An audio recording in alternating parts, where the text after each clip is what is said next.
too quick and they got me transitioning.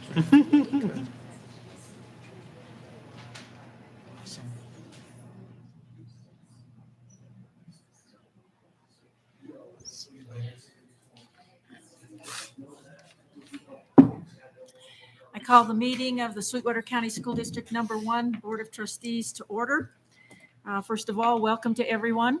With the expiration of the governor's orders and the ability to meet in person, welcome. It's nice to see some faces other than the few that we have normally had. So welcome to everyone in person. We will continue to stream the meetings for the convenience of the community and parents and so forth. So that is something that we will continue to do. So welcome everyone, and yeah, we'll go ahead and start the meeting. If you'll stand and join me with the Pledge of Allegiance, please. I pledge allegiance to the flag of the United States of America and to the republic for which it stands, one nation, under God, indivisible, with liberty and justice for all.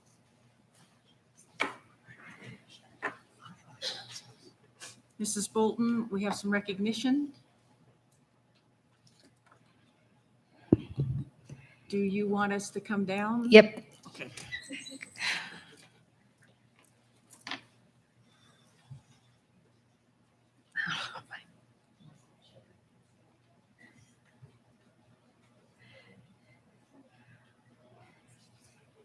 You got me before I could adjust the mic. Sorry. No problem. Nope. Yeah. Oh, yes.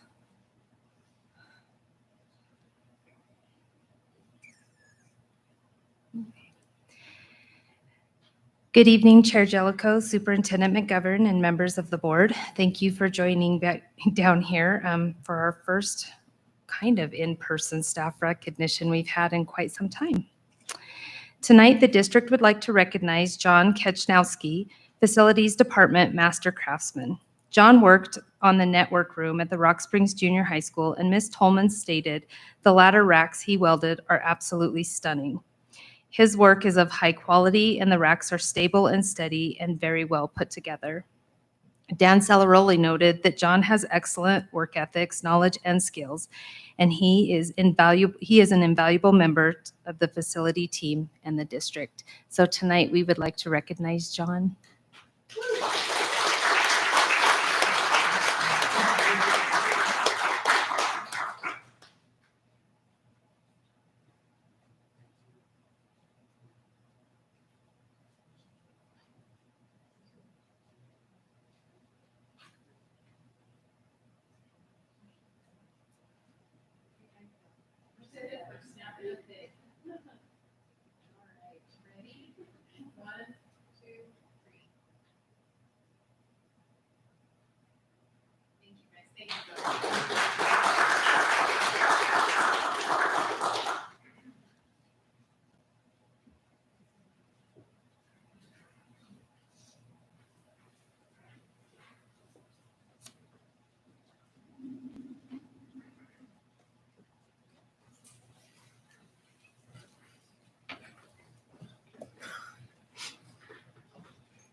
I reiterate, Mrs. Bolton, it's so nice to have kind of maybe the new normal back, but to be able to recognize people in person is one of the nicer things that we get to do. So thank you for that.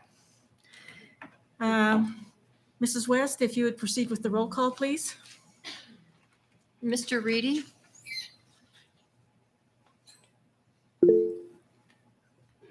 Here. Mrs. Summers?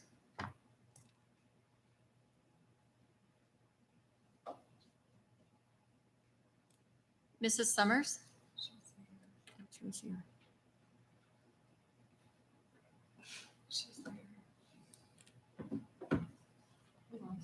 Mr. Mickelson? Mr. Jackman? Here. Mrs. Thompson? Here. Mr. Patolo? Here. Mrs. Jellicoe? Here. Thank you. I'm here, Mrs. West. Thank you. May I have a motion to approve the agenda, please? So moved. It's been moved by Mr. Jackman. Is there a second? Second.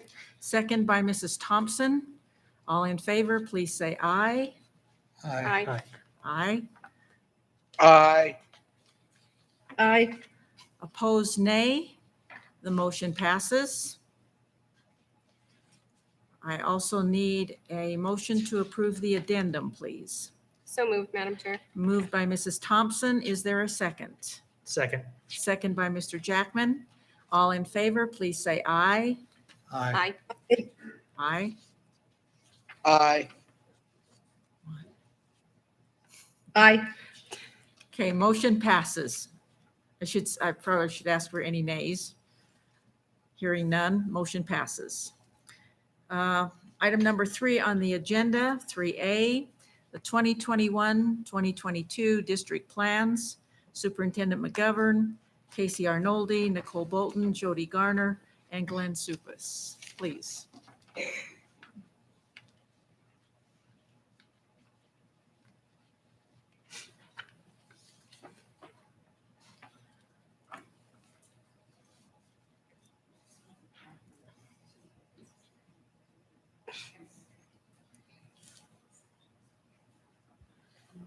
Well, good evening, Board of Trustees.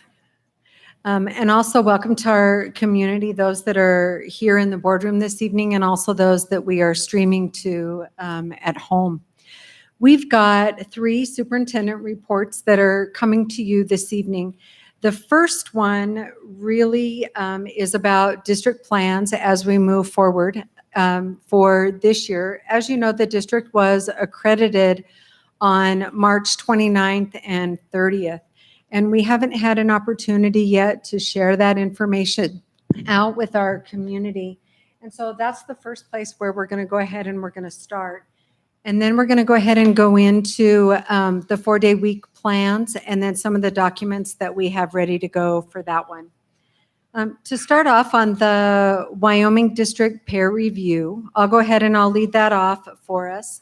As a whole, the district did very well when we were going through the accreditation process. As many of you know, accreditation comes from the Wyoming Department of Education through a recommendation to the State Board of Education. I think what makes this accreditation process so important and special this time is that all of these things that we're going to share with you tonight have happened during the pandemic. So at a time when stress levels probably couldn't be at any higher, the district excelled in many areas. And then, of course, we also focus on continuous improvement and always getting better and better. If at any point, trustees, that you would like me to go into more detail, I definitely will do that. I know there's a lot of information that we're going through this evening. So with that, Zach, let's go to page 2. The first standard is called governance and leadership, and it really encompasses the board level, the central office, and then also the school leadership. On page 2, you can see the scores on there as we go through. The greens are strong, blues are exemplary, and you'll see that on a lot of them, and yellow is adequate, noting that we meet the standard. So some highlights as we go through. On page 2 for our district board, the board is very engaged in continuous improvement. They are learning to function as a PLC, as is the district-wide, and they believe in a self-evaluation process, which is a best practice. On page 3, some of the positives with this one is that the board values input from their stakeholders. And in many of the areas that came up exemplary for the district, it was a lot of the stakeholder input on the various task forces that we do as a district, whether that was our re-entry Smart Start plan that actually received recognition from the Wyoming Department of Ed, or the cost savings task force that we've done. We've done those a couple of times. Our first time through that process received recognition from the Wyoming School Boards Association. And so on page 3, it's really highlighted that our board with governance and oversight, that they value input from stakeholders. On page 4, moving into district leadership, some of the items worth noting, they believe that there was strong district leadership in the organization, that we believed in using current research to use and guide the change process throughout the district. And one of the things when we shift here in a minute, Jody will be talking about a new district improvement plan and a school improvement plan process that our district is willing to pilot for next year for the Wyoming Department of Ed, that we believe will help us with our continuous improvement efforts. On page 5, under quality improvement, they believe and picked up on how much we value the PLC process, and that we use that as a driving force to improve within the district. And along with the different councils that we have, or a task force or committees, there were opportunities for improvement through a variety of stakeholder input. On page 6, leading into our school leadership, they noted that our principals really value professional learning communities. They also believe in the PLC model. They heard that loud and clear at every level throughout the district, from the board to the central office, to the principal leadership, to teacher leadership, and then all the way through our PLCs into other PLC groups that we have, including custodial PLCs throughout the organization, and that we value that shared leadership from all. On page 7, it talks about learning together through our leadership team. They made a couple of comments throughout the whole report that is available online for everyone, but they really noted about the 4-day week. And as we get ready to move towards that, they really believed that the 4-day week was going to be a game changer. In fact, that's what they noted that as, was a game changer for our district, and that we were the first big district to actually move to the 4-day week. And they believe that that was exemplary in that. One of their comments during the actual interview, they said, "You're brave." And I would say we are, as a district. We've really taken on a lot of things over this last year.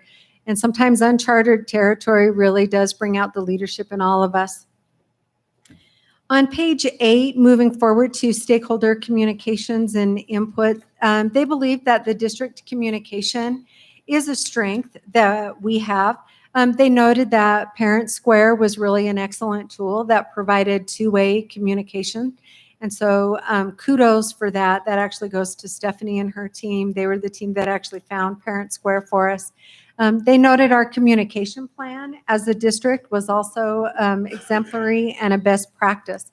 Just the way that we communicate out, that things start with our board, they go to our leadership team, they go to our schools, they go to our community, and then it loops back up and then to the board. In moving forward, Zach, on page 9, for stakeholder input, a lot of this I've mentioned, but they reiterated throughout the report, noting several of the items that we've made, including the recording the messages that go out to our parents, sometimes that they're in person. And especially when times were difficult, they felt that that was a best practice. It's real easy to deliver good news, but when you've got to deliver news that is very difficult and not so fun, they really commended the district in the different avenues that we chose to do that. On page 10, Zach, on professional capacity, they believe that our hiring processes in the district, so our human resources department was very strong, that our teacher assistance program as our mentoring program as a way to help our new teachers, not only new to the profession, but new to Sweetwater One, was very well documented and helpful for our teachers, and that we believed in growing our staff.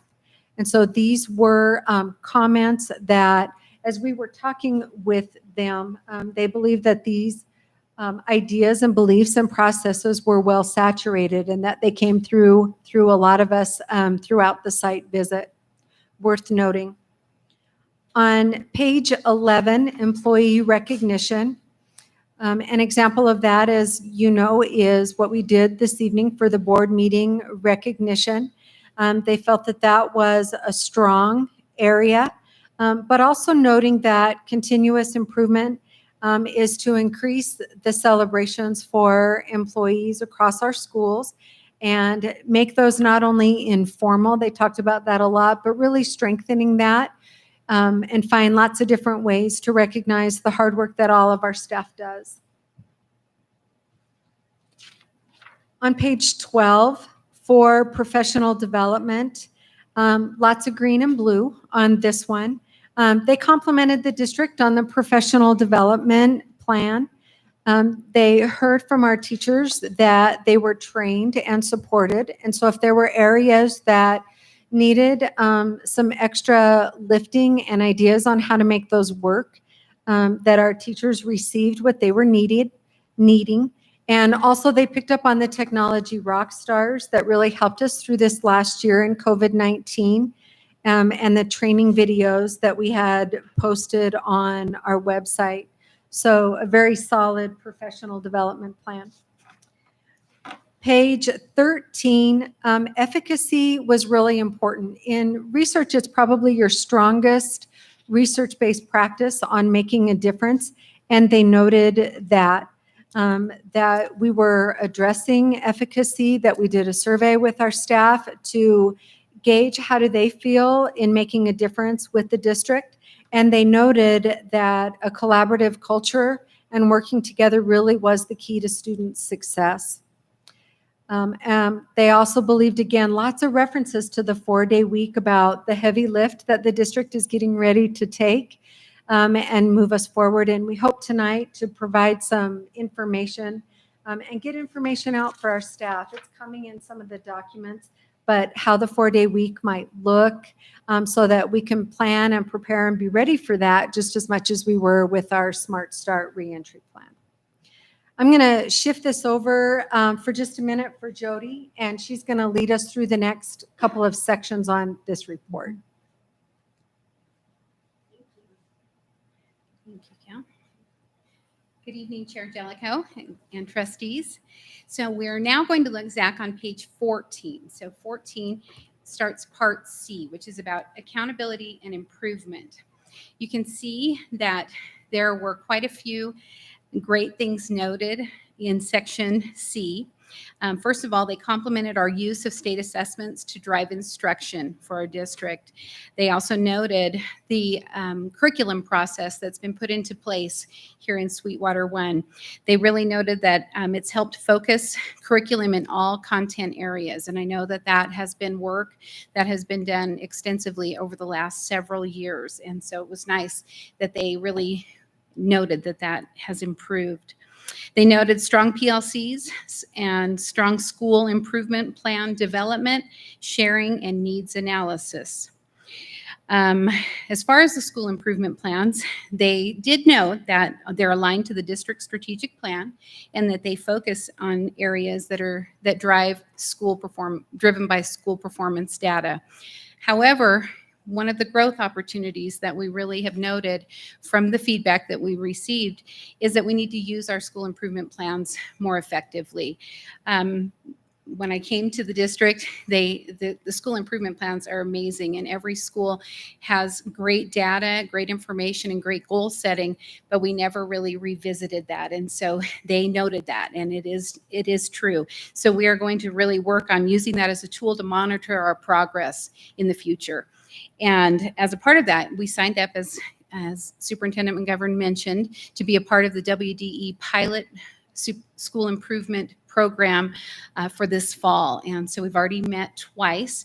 They've created a template that we're going to use this fall, and then we are going to provide feedback in the process, and that will be into effect the next school year. So this coming school year, we're a part of the pilot project for that. So we're excited because that way it really gives us some time and some work toward using our school improvement plans to the best of their effectiveness. Okay, and then let's see, Zach, I think I may have covered page 14, 15. The curricular guidance, yeah. And the school improvement. Okay, go on, Zach, to page 18, please. 18. 18 covers the next standard, which was all about the instructional program of Sweetwater One. They noted that the content aligns with the Wyoming state standards and that our curriculum is strong and in place. They noted the processes and tools such as the curriculum maps, proficiency scales, and common assessments that clearly define learning goals and targets for our district. They noted strong instructional practices as well as extensions and enrichments. As far as growth opportunities in our instructional program, they noted something that has been in the works. They talked about the grading policy. K through 6, Sweetwater One has implemented a standards-based grading program. However, 7 through 12 just hasn't quite gotten there.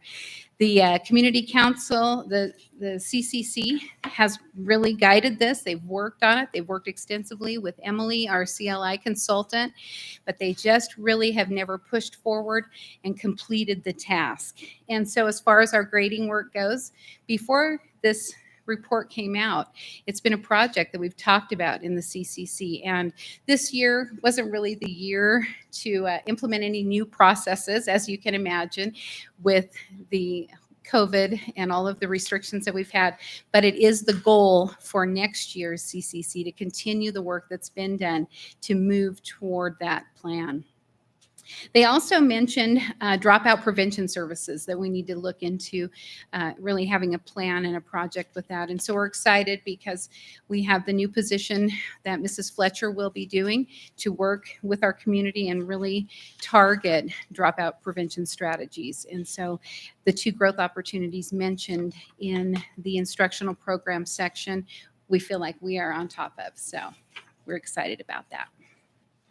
All right, and then I'll turn it back over to Mrs. McGovern for section E.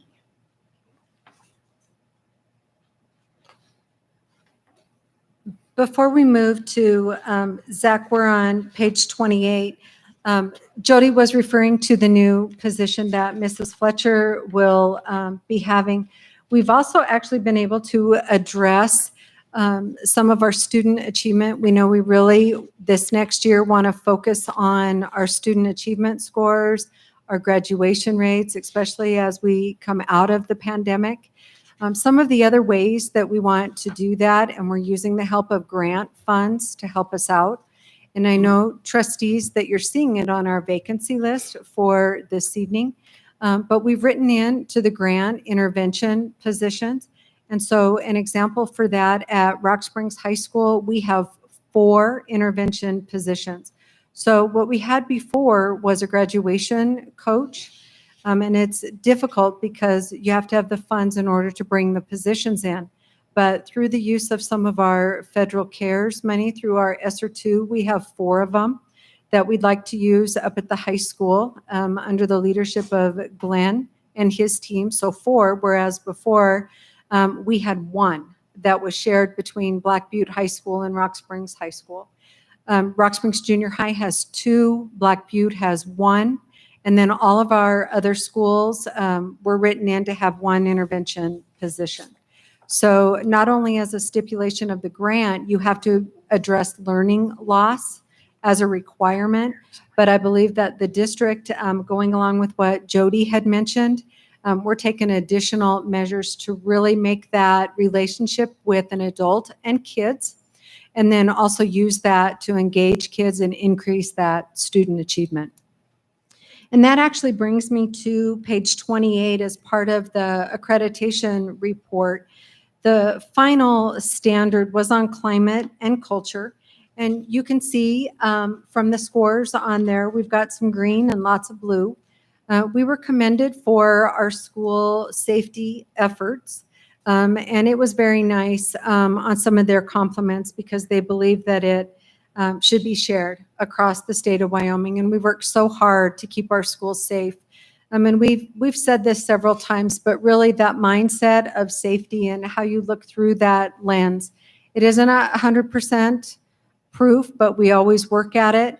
But I really believe because we focus so much on keeping staff and students safe that it really helped us with that reentry plan and our Smart Start plan and keeping our schools open and how much we value the safety of our staff. On page 29, I'll go into this just a little bit because I know that Mr. Supas is going to talk to you tonight about Tiger Time and Den Time. But just a little bit about teacher and student relationships. We've got some things in place and they picked up on those, our second step, our habitude, our counseling curriculum. But at the secondary level, Glenn and Bryant have been collaborating very hard together to put some pieces into place. And so I'm going to let Glenn, when it's his opportunity, to share that with you about how we want to increase teacher and student relationships. That I think will help us a lot as we continue to improve. And then on page 30, just the last couple of things on our accreditation report. They encouraged the district, they noted that encouraging students to participate in academic activities would be very important.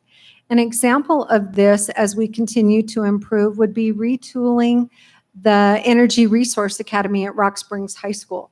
So one of the things that Glenn and his team, and we will support him very much, is implementing and retooling that so we have a career and technical education academy. That way we have job shadowing, workforce skills, soft skills, how do you interview, all those kinds of things that engage all sorts of learners, whether they are college bound, career bound, or military bound. And on page 31, it echoes the page before, and it talks about encouraging students to be involved, really, and whether it's through athletic activities or academic activities, but also it could be things like FFA, Future Farmers of America, Skills USA, FBLA, the CTE Academy. And just yesterday, I was approached by some business leaders. We'd like to start a youth leadership. As some of you know, and actually, Mr. Jackman, it made me think of when you, I believe, did that before. It was part of the leadership through the Chamber of Commerce and pardon? Both Stephanie and I were there. Yeah. And where you went to different industries and employers in the county. They would like to actually start that same idea, but with students. And so that's pretty exciting because you could reach a completely different group of kids, you know, to make them do that. So sorry about that, Steph. I forgot that you were part of that. Trustees, before we move forward, that's really accreditation. There's so much information we'd like to share with you tonight, but I am welcome to go into any of that information. I think our scores kind of speak for themselves about how well we did, and that we're always trying to improve and get better and better. But anything at that point? Madam Chair. Mr. Jackman. Yeah. First of all, Kelly, everybody that was part of accreditation and everybody in the district should be really proud. This was not an easy year to have to go through accreditation on top of everything else. So I think you and your team should be exceptionally proud of what you've been able to produce. I was curious about the extra positions that you talked about using the ESSER 2 grants. How does that look for our district if and when those grants expire? Yeah, that is a great question. We started when we completed the grant process. It's been very interesting because every federal care grant has their own stipulations. So the ESSER 2, when we originally applied for those, we were planning on 2 years for that. Since that time, when that's been approved, we are actually awaiting more information on the ARP grant. And we are hearing that that one can extend farther out for that can take us to 2024, I believe. That grant application has not come through the grant management system.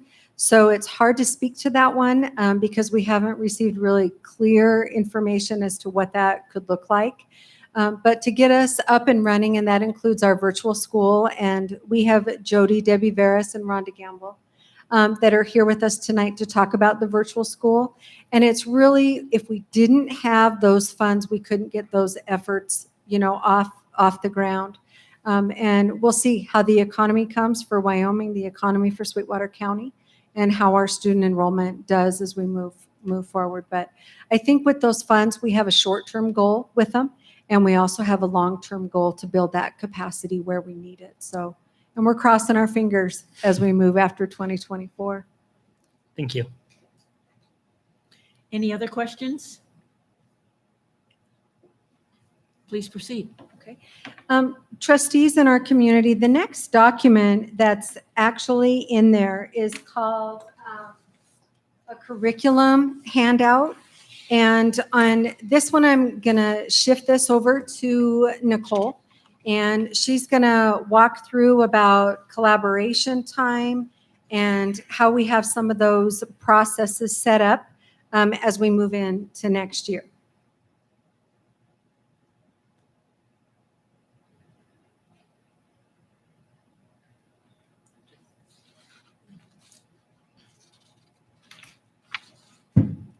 Good evening, Chair Jellicoe and Superintendent McGovern, members of the board.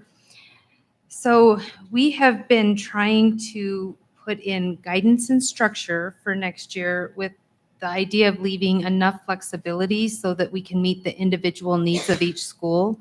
The one thing we know is that we need to be fair, and equal means same, and we know that all of our schools are not the same and they're not all in the same boat. And so we need to set boundaries so that there's equity among the time that's distributed, but there's flexibility with how the buildings can kind of utilize that time. So to start, our collaboration time for K-6 will either occur before or after school on Fridays if they are choosing to have some grade levels meet during the week.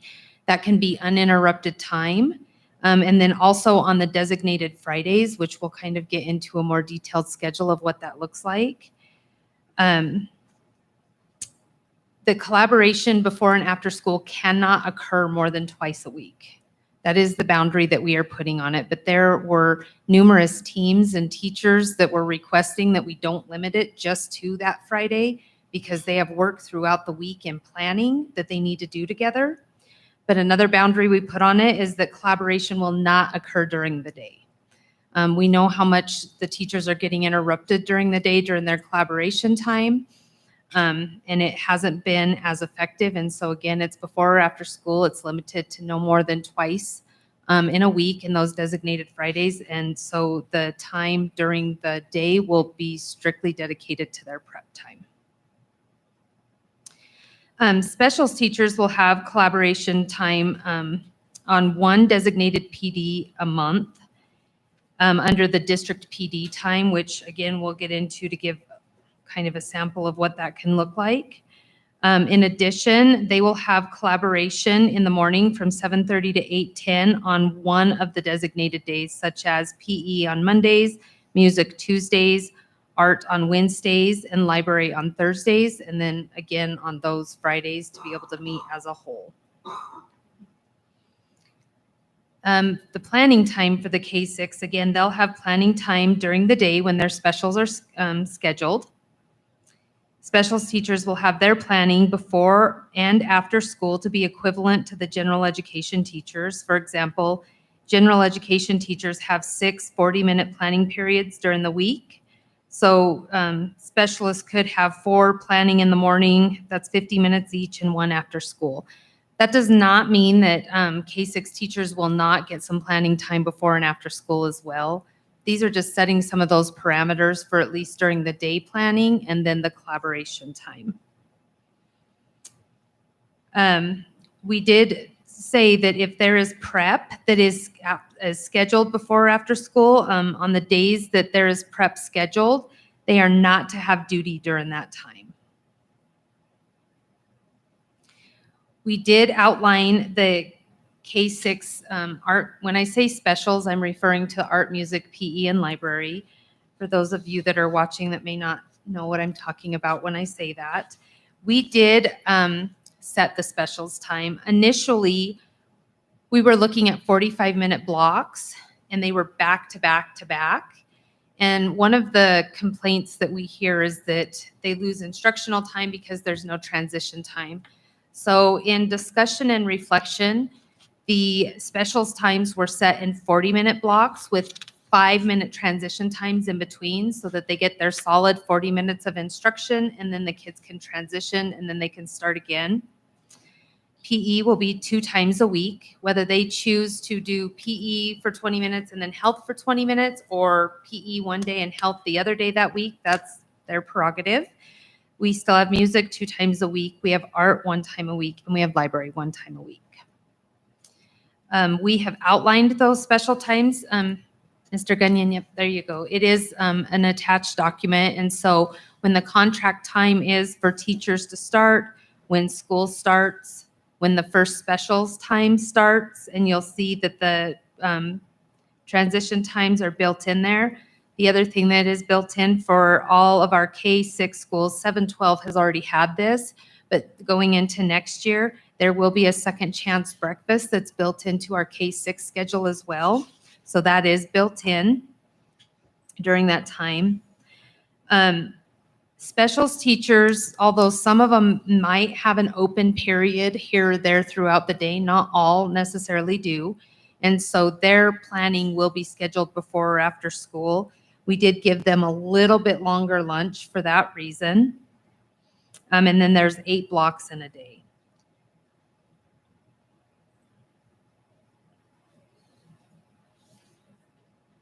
Are there any questions on K-6? Any questions? Please proceed. So then for 712, collaboration time, we're going to say A and B days. They're not going to do Monday, Tuesday, Wednesday, Thursday, so that if there's a day missing in the week, if they do AB, and that rotation goes, it evens out those instructional days for those classes. So they say A days and B days. On A days, for instance, social studies, CTE / special education, science, English / physical education, and math will have collaboration time on A days. And then on B days, counselors, fine arts, modern language, and performing arts will have collaboration time, in addition to those Fridays where we can give them longer, sustained, uninterrupted times of collaboration. As you guys know, our K-6 have a little more flexibility in the time they have before and after school, where our 712 does not have as much because of the length of the day. Now, how that looks after next year, I don't know. I know that the State Board of Education has some more leniency and flexibility with how they set rules moving forward. But for now, that's the timelines we have to meet. And so right now, our start and end times for secondary are pretty tight. And I want to just reiterate that these are a draft. I mean, the specials times are set and those boundaries, but we have some flexibility in maybe an A day or a B day and how that goes for the secondary. Any questions? So, Madam Chair, I'm sorry. Mr. Jackman? So the junior high is getting rid of the funky block schedule where they have, you know, like English every day, essentially, no matter what, or math, that's still going to be there. Okay. Yeah, I'm sorry, the high school does look a little bit different than the junior high. Junior high still has A, B days, but math and English will still be taught every single day. So they're keeping that block schedule. Okay. Thank you. Mhm. Any other questions? Okay.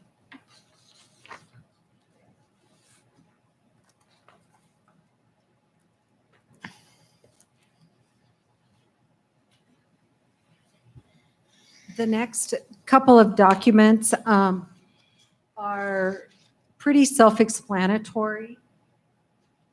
It would be on number 3, Zach, it would be the open house schedules. One of the things that we really tried to do is this information usually doesn't come out until August. And so for us to be able to not only change the entire organizational system, the way that we're working, we've tried to plan as much as we can. We're not there all the way, but we're pretty close. on there. But knowing when the open house schedules are really important.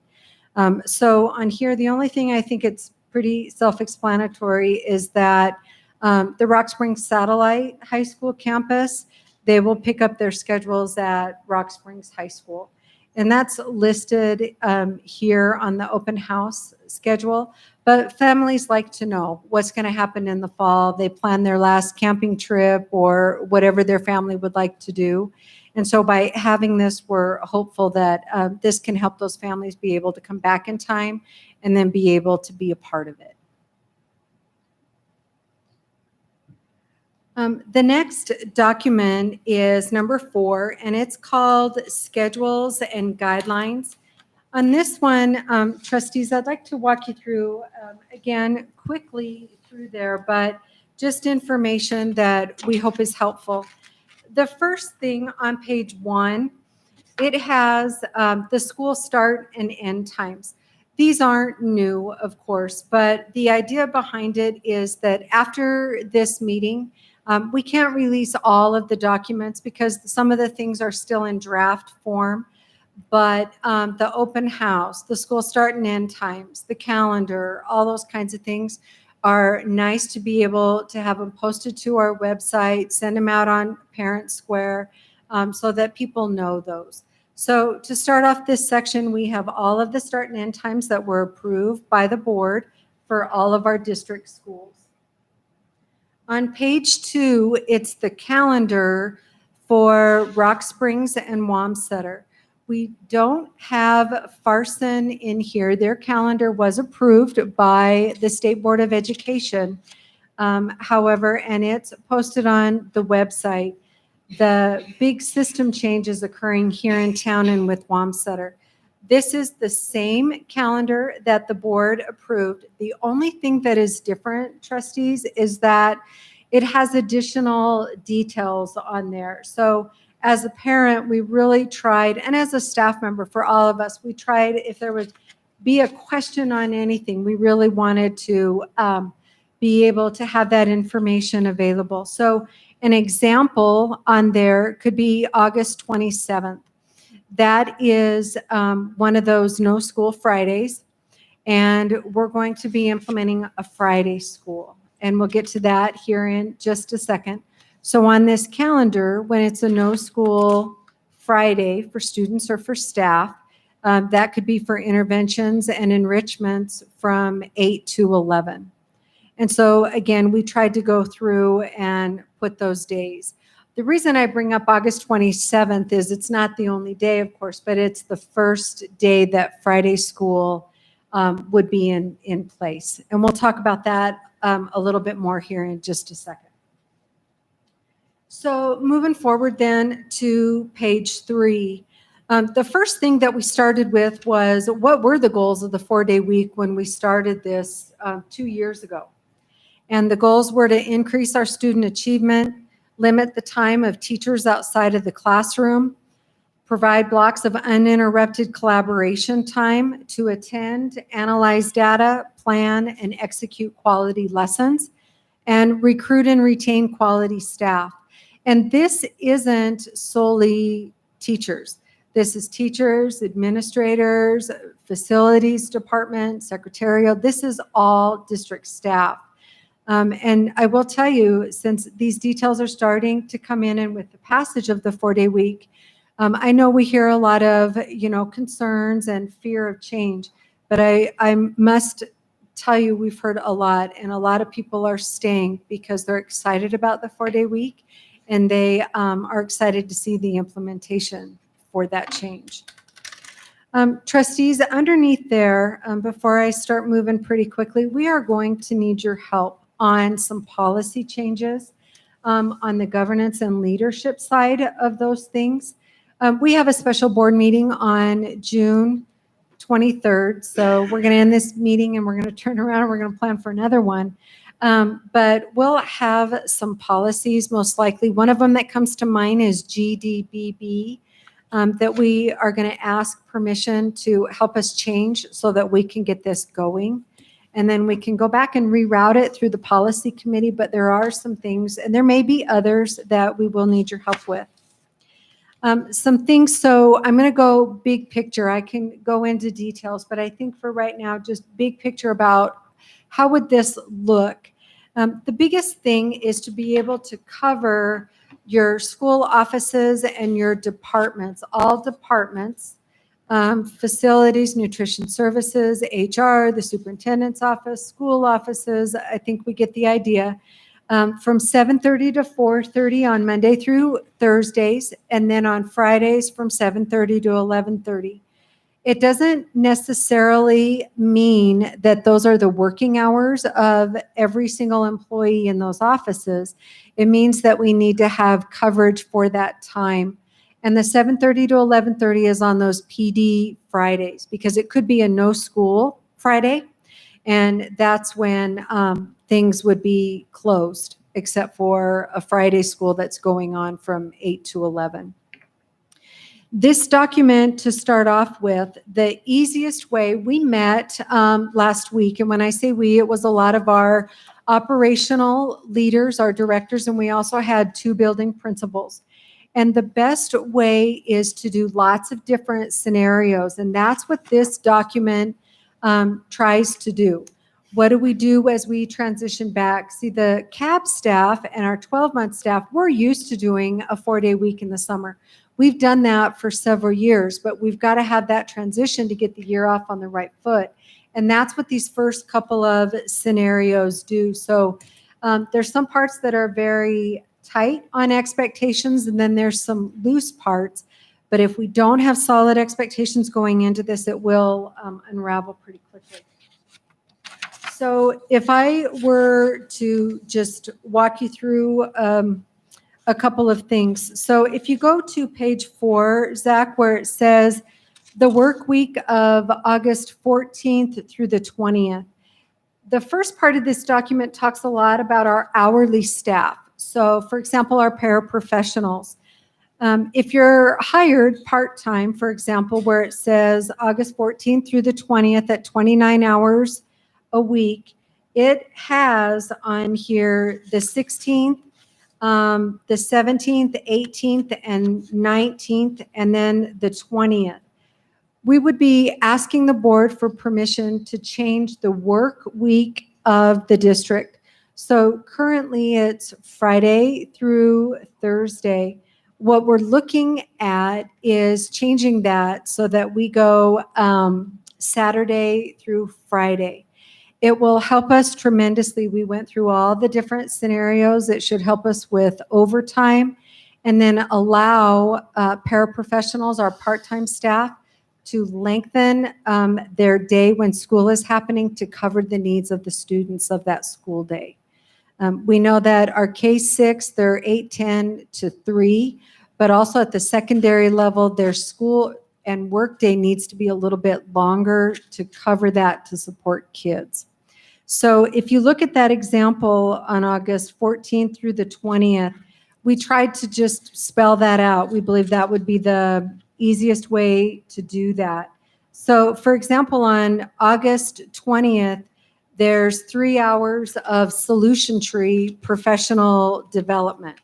So knowing that, say that there was a week that there was a Friday PD, we want to be able and allow our paraprofessionals to come in and join along with what our teachers do, with what our certified staff does. So it gives an idea about how that day would work for them when they come back. So the 16th, school has not started. So on the 16th, you're seeing 4 hours and 15 minutes. But on August 17th, that's the first day of school. So you're seeing 7 hours and 15 minutes. And they would take a 30-minute unpaid lunch, so they would work for 7 hours and 45 minutes. And it's with that, when you have those school days, that you could stagger as an administrator those start times. So for example, I might need to come in at 7:50 to help a student get off the bus, a special needs student. Or perhaps then Nicole might come in at 8, Stephanie comes in at 8:30, I mean, so that way there's a lot of flexibility in order to do that. And then when you add up that work week, they still stay in their 29 hours.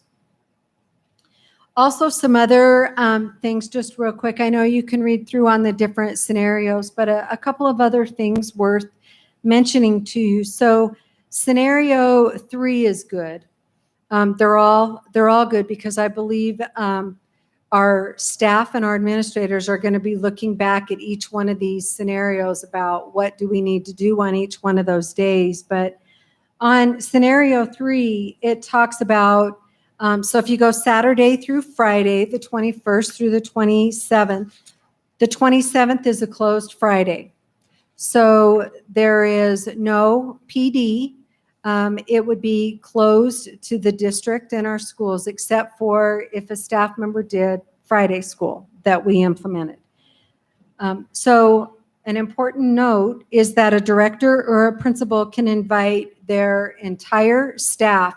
And that is important because it is really hard as a director and administrator to be able to talk to your whole staff when you have teachers and paras, and Angie needs to train nutrition services, and Joe has his transportation staff, and Dan, Mark, and Terry want to do a training for their crew.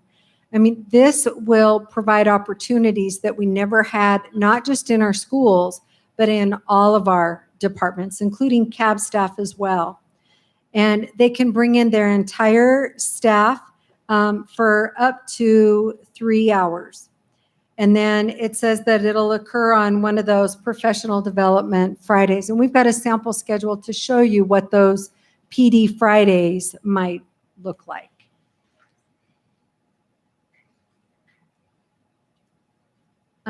Couple other things. On page 5, and again, this is a draft. We'll know more when we bring the policies in, trustees asking for permission to change.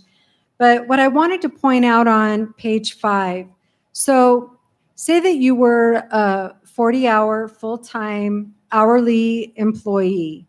So what we did was we listed some of the flexibility that we may be able to do. So if you take a look at the week of, in the middle of the page where it says August 23rd through August 27th.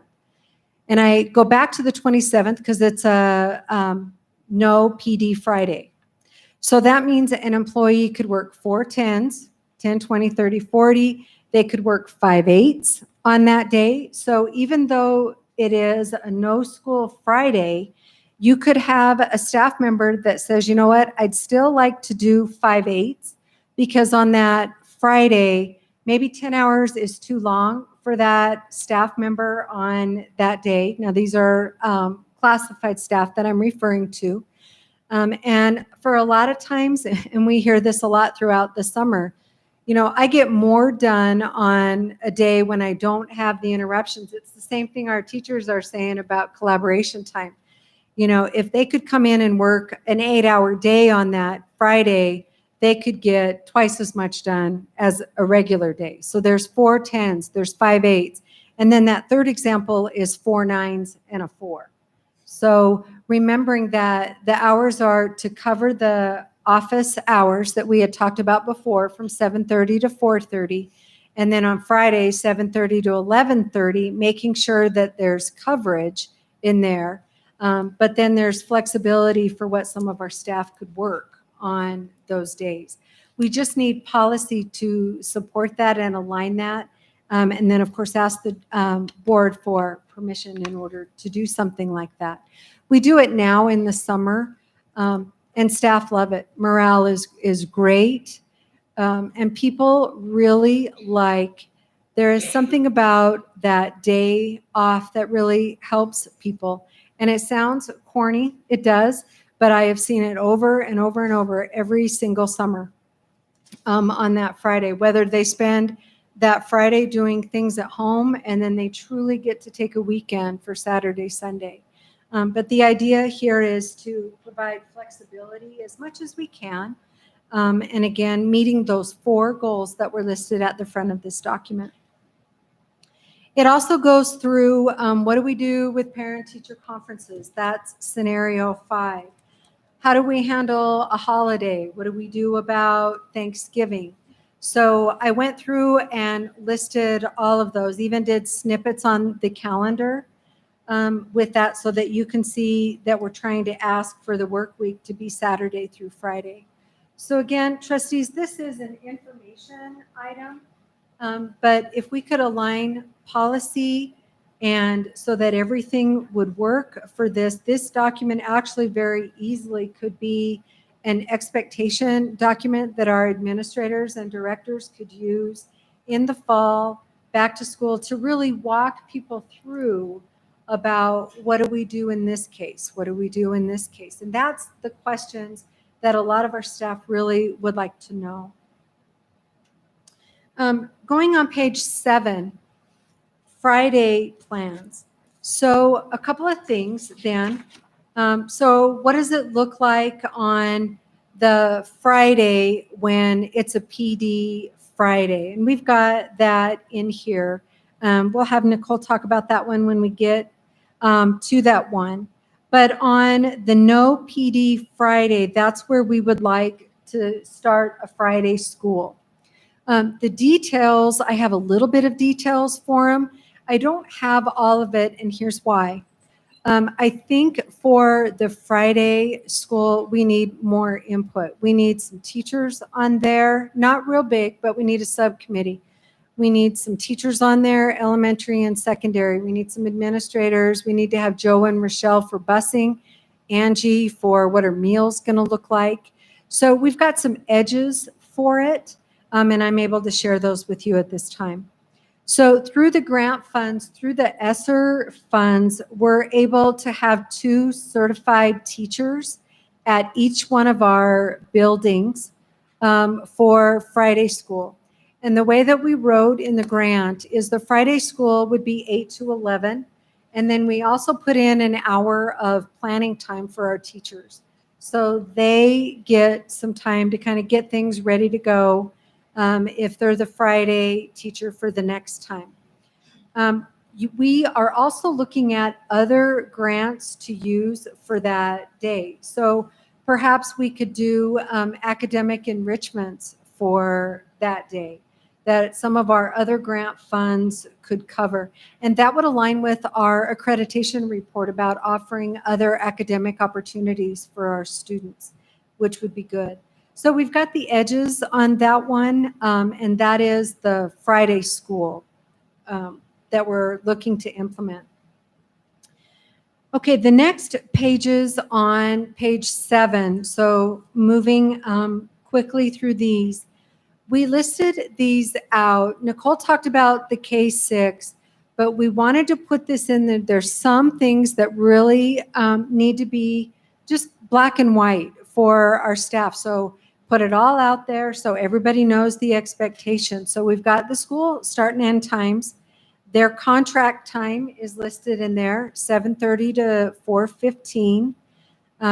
Our staff at the elementary, so they would have supervision at 7:50 for morning playground duty. One of the things that came up that I do want to talk about publicly is during the pandemic, some schools brought students in directly off of the playground, and they didn't get morning recess per se. It was a very different time, and we did a fabulous job. We nailed it. Other schools did do a little bit of recess. There was a school in the district that they brought the kids in, they grabbed their breakfast, and they took it down the hall, and they had breakfast in the classrooms. And they loved it so much, and it worked so well that we're going to implement that for next year. So we're going to try this. We're going to stick it out, and I think it'll be very successful. And their reasoning is this. A student, we know the importance of recess. We know the importance of having breakfast for our kids. Some kids get breakfast at home. Other students, they don't. And so when they come to school, that's the first opportunity that they have for a meal. And so what we wanted to do was provide opportunities for both. So even if there was a school that brought kids in right off of the playground, we won't be doing that. All of our K-6 schools then will have morning recess. So all kids, they don't have to choose between whether they can play or whether they get to eat. And so when the playground duty starts at 7:50, they come in, they grab their breakfast if they would like to get a district breakfast. If they don't, no problem. They just go right on down the hall. And then they would eat the breakfast in their classrooms. And that would be a great time while teachers take attendance. Perhaps they're doing their meeting on the carpet, they're doing calendar, the weather, all those kinds of things that our teachers do. It provides opportunities for both. That is one change. And Nicole had mentioned about the second chance breakfast. That was actually started last year or the year before by one of our secondary buildings. And again, another way to prove very successful. Some kids in the elementaries, we always have snack time. We always did, and a lot of times our teachers, some families brought snacks in, and if kids couldn't bring in snacks, our teachers were buying it. And so what we tried to do here was just build in that structured time for that, and it goes right along with the specials time. That way, no one is stepping on each other's toes, because I'll tell you, from being in an elementary building, it's hard to be in 2 or 3 places at once when library's ending and music is starting all at the same time. It's a difficult thing to do. Moving on, page 9, we listed out the same thing for the junior high. Their school start and end times, and then again, their contract time. Same type of thing, and you'll notice in their building schedule, they have second chance breakfast built in as well. All the schools do except for one. The one school that does not at this time is Farson. And in visiting with Mrs. Rosonico, we are going to move that with our other district schools. Not to say that there won't be a point where we're going to implement that in for Farson. It's just at this point, we won't begin the school year for Farson for K-12. But they will do the same thing. Morning playground, the kids have recess, and then have that opportunity for breakfast. K-8, you can see Wamsutter. They have their building schedule in here as well. Their contract times, the length of the day. And then again, we continued this through 9 through 12, including the high school, the Satellite, and Black Butte. And then it has, on page 11, it has their school schedule for those 3 buildings as well. And you'll see on page 11 where it talks about the den time and the tiger time. And Glenn, Mr. Supas will get into that a little bit about what that denotes and what they're trying to accomplish there in continuous learning. But you'll also notice it has second chance breakfast in there for all of them. On page 12, going through that, we have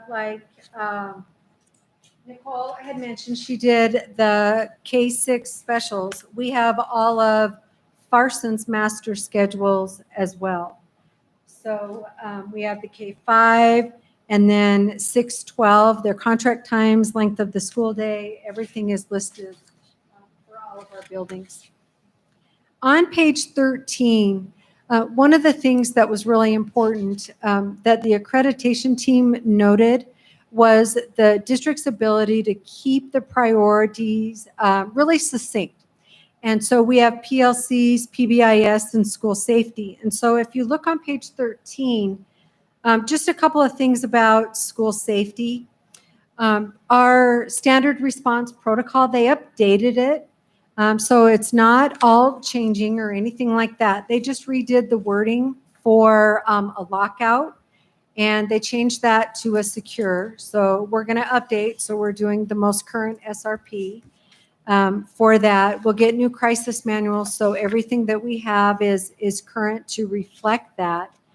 And then on the bottom of page 13, trustees, we need your feedback and what the board would like to see for all of these. But if you take a look at the second to the last bullet on page 13, one of the things we were praised upon is our stakeholder input and our communication plan and all the different things that we do.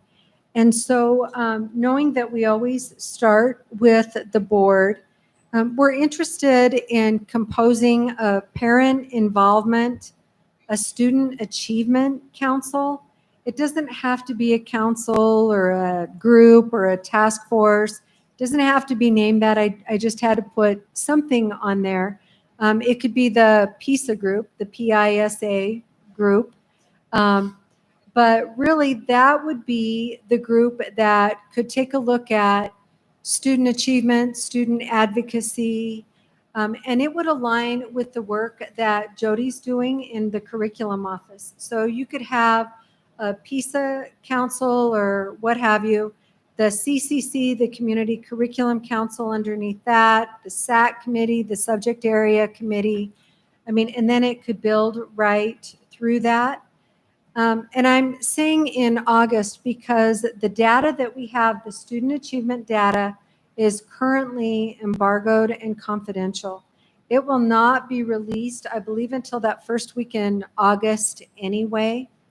And so that would be the YTOP assessments that they took before school ended. So those results wouldn't come out until August anyway. So perhaps we would like to, and at the board's pleasure, what we could do to help address some of those things. And then the second bullet talks about a public forum. I know that there was a request and some interest to do a public forum held in August. And then I just put to be arranged on there, knowing that that was an interest and we can gladly do that. As a combined effort, a unified front from our Board of Education to the central office, and then to our building principals. Perhaps there's some principals that would like to join us in that effort as well. You have to be vulnerable and it opens yourself up, but there are great opportunities with our community with two-way communication. That's a lot on that one. Any questions or thoughts or input, trustees, on Any questions? lots of information there? I don't see any questions, so thank you. Okay. The next thing is our virtual school information. And so I'm going to shift this over to Jody and Debbie and Rhonda. All right, today we are excited to announce that our Sweetwater #1 K-12 virtual school will be a school choice option for the 21-22 school year. Sweetwater #1 K-12 virtual school will provide tuition-free public school online learning opportunities.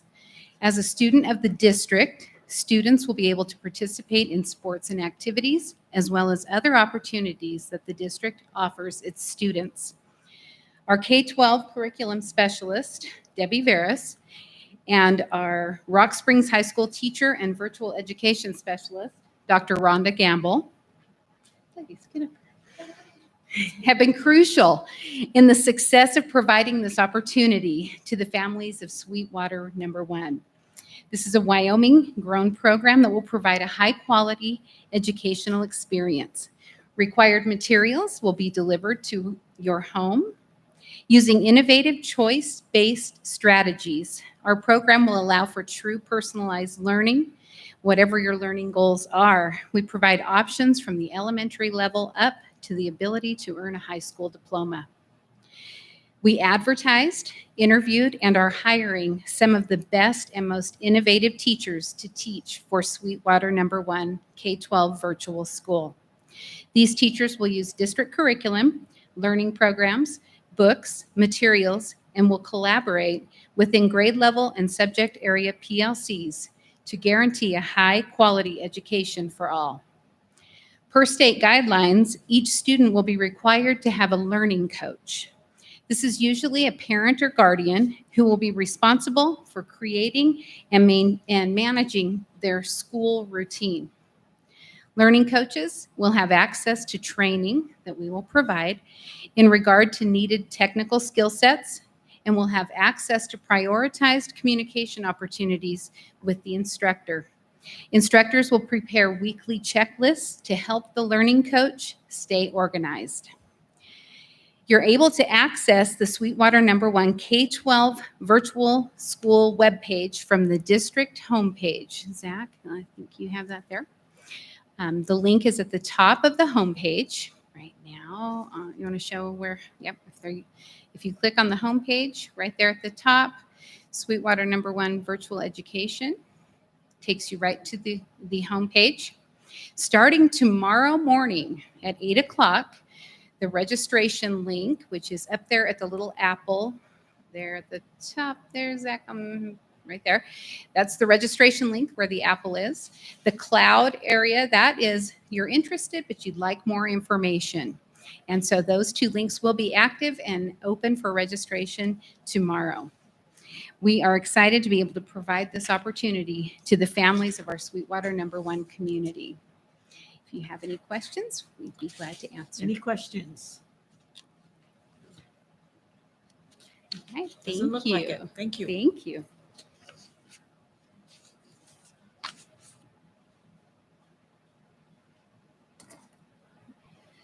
Okay, so a couple of other things. We need to share with you a plan to improve special education.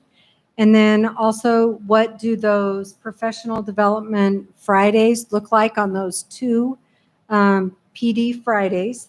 And then plans for the opening for Rock Springs High School as we prepare for new leadership of the building. So with that, Casey, I'm going to turn over special ed.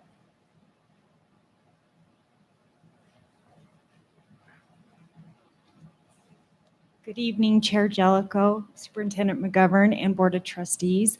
I kind of wanted to take some time. We wanted to do it earlier, but we were waiting to get our feedback and information from WDE before we provided the information from their report, just because it's very detailed and it's our next step. So what I wanted to do is kind of give you a background of where special education was, where we're at, and where we're headed from here on out for the next school year. So what happened was in 2018-19 school year, WDE started a new process, results-driven analysis, which is the RDA model. And every year there is they started with 3 districts, but every year districts are added. So at 1 year, you can have anywhere from 3 to 12 school districts in this monitoring process. So in 18-19, they used the district's report card on those federal indicators for special education, which is 13 different components. What they found was that our district was not meeting proficiency in our YTOP scores. So that led us to where we're at now, which is corrective action plan. So not only with the YTOP scores, they also look at your dropout rate and your graduation rate as a district. So they use those pieces to determine your next steps as a district. So what they did is in January 25th of 2020, they came on site to Sweetwater County School District. We met with each individual school as well as members from their team. And those teams consisted of general education teachers, special education teachers, and itinerant staff members. What they did is they broke down all the data from that report card by building and school level. And so each team came up with what their findings might have been for their particular kids within their building.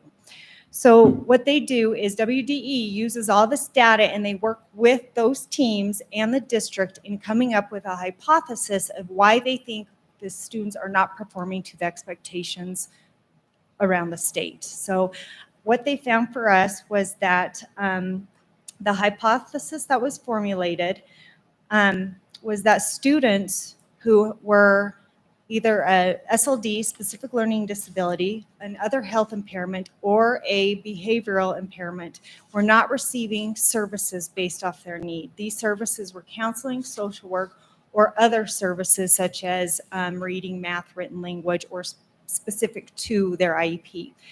So with those hypotheses, they came back and they selected 182 individual student files of students identified in those 3 areas. These students also had services were outlined, such as social work, counseling, and those reading, math, and written language skill areas. Once we received those students needing those services, we gave WD access to those 182 files. This means they had the complete CUME file for special education records from if they came from CDC all the way to graduation. So they were able to review that complete file for that child. So that's 182 files for those kids when some were in secondary. Most of those 182 students were secondary level because that's where they found most of our ED students, as well as our other health impaired fit in that category because of ADHD or other diagnosis in those particular categories.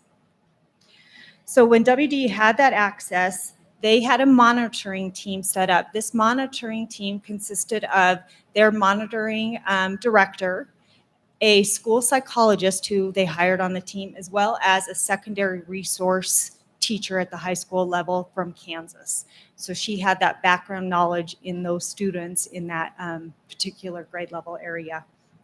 So those staff members reviewed those files from January 25th to February 5th, which was 2 weeks to review every single kid. Once they did those 2 weeks, they held interviews with individual student IEP teams. These interviews were scheduled with WD file monitoring team, as well as the individual staff members serving on those IEP teams. These interviews were held based on individual findings they noted within the special education file. During the interview, the staff members were asked questions or any concerns relating to those specific services that were provided or not provided, as well as progress and lack of progress within certain skill areas. It was a very laid-back process, very open-ended, not stressful by any means, but it was also a very eye-opening experience. What we heard, and this is so hard to hear as a district, but it was very hard to hear people talk about your students the way they do. So I want to be open and honest because I think we need to be transparent of what those findings were with WD because they are in that report. And so we need to be honest on what those findings were and what was said during these interviews as well as the file monitoring. So what they found was that one staff member was asked a question about a student in their class and the lack of progress. The staff member actually stated that they didn't know who the student was and that they might be in their first period, but they weren't sure. So that was very hard to hear. WD was very astonished as well. Couldn't believe that that came out, especially because those interviews were scheduled ahead of time, which gave them time to review the file if needed for any questions they were going to ask the staff member. We also had another staff member state that if the student needed them, they needed to seek them out because of time constraints. They couldn't just provide us service because it took away from other kids in the building. So I just want to be honest because these were the findings within the report as well as files. And I know it's hard to hear, but I think everybody needs to hear because these are our colleagues and these are our students. We're here to support them. It was hard for WD to hear. They felt that as a district, we weren't building and sustaining relationships with our kids, which was leading to the dropout and the graduation rates decreasing within our district or not improving as we were going ahead. They also commented that we needed to get rid of staff and hire people that want to work with students. So those were comments that were made that were very hard to hear. But I kind of want to go through the notes from the report so you guys have an idea from interviews on what that report states. So you have an idea why that corrective action plan has some of those things in there. Once the files were reviewed, interviews were conducted, a report was provided outlining the areas of need within this district. The first need on the corrective action plan that you guys have states that not all students at Sweetwater 1 received comprehensive evaluations that contained data or information that supported eligibility determination, needs identification, and documented considerations of special factors. Some of the comments and notes from those file reviews were that not all areas were addressed in the evaluation. This meant that not all staff members were having the conversations with each other on what they're seeing within the class, what are some of those deficits that they are noting when the student is performing with their peers, and what other issues we might have to look at. So not all team members were present for some of these conversations, and so they were missing some of those details or some of those needs a student needed, and so the IEP was not addressing those because the comprehensive eval did not assess some of those areas. In the prior evaluation, if a prior evaluation on the kid stated there was a need, the most recent evaluation did not specify the information of that evaluation or assess it this go round because nobody had read that report to say, hey, the student had this service. We need to assess it to see if they've made progress or if they no longer need that service. Some of those were not done. If the area was assessed, the MDET, the multidisciplinary evaluation team, did not specify all the information within that report to show that it was comprehensive. Even though the evaluation may have done those assessments, not all of them were included in that report or specific enough for them to know whether or not it was done. An area of concern that we've noted when it comes to the comprehensive evals in Sweetwater 1 is the severe discrepancy model. And I know this one ties back into kind of what our PD is going to be this next year. But the severe discrepancy model assesses skills through formative assessments. This doesn't always identify some of the skills teachers are seeing in the general ed class. They may not be performing to the standards base that you're seeing in there. It's only giving you kind of that background of their IQ or academic pieces and where they're performing. It's not necessarily diving into standards that teachers are addressing. So as a district, we need to start looking at other ways to get some of this information into those evaluations to ensure all students' needs are being looked at. Because that severe discrepancy doesn't always provide that, most districts and states have now utilized the RTI model. The RTI model can address behavioral, it can address academic pieces as well. And within the RTI, there are interventions that you can support students within the classroom, and it kind of stops some of that over-identification, or it truly identifies students that are really in need of the services from special education. We do not do RTI in this district, which has kind of hurt us because we're probably about 10 years behind other districts, which has kind of hurt us because in our evaluation reports, it'll state was RTI used or severe discrepancy. Well, teams don't know. They're thinking an intervention in the classroom's RTI. Well, we don't have RTI in place. So it's dinging us on some of those evaluations because that's not there. If the severe discrepancy isn't working, some districts might be using both because the formative assessments as well as RTI are giving you a better picture of where students are at. They're actually seeing the kid as a whole and not just bits and pieces. So most districts in the state have moved towards the RTI and the comprehensive eval piece with the severe discrepancy just because it's truly identifying the needs of all students. So what we have noticed, is that we don't have RTI in place. It is something that we need within our buildings to support all learners, not just special education, but we have slow learners, we have EL learners, we have all these learners that we're not meeting just by what we're doing in the classroom. We need bits and pieces here and there to support them. It's hard to differentiate one curriculum to meet all needs if you don't have some of those intervention pieces in place for those kids. So that's one thing. It's been difficult for instructional practices for those kids just because we don't have those. But the next area that WD found concerns with is that the identification of the individual program for each student, the goals, progress monitoring, things like that are really not specific to that student. It was noted that individual teams are not understanding the comprehensive evaluation. They don't know what some assessments are, what assessments are needed, what staff members conduct those assessments, what the individual assessments measure for that student. These questions can all be answered through wheel meetings, discussions with school psychologists, things like that, but we're not getting them together. There hasn't been enough time for teams to really work together. They're either having phone conversations, emails, but they're not getting all data from all parties to get this going. So that's really hurt some of our students as well, because we're not seeing that whole picture or getting the true assessments needed for those kids. They also noted that staff are unable to read and interpret comprehensive evaluations to understand what skill deficits those kids are having. They don't know how to read the academic pieces or the cognitive evaluation to know how does the student learn in the classroom? What are some accommodations we can give this kid to make them successful in the classroom?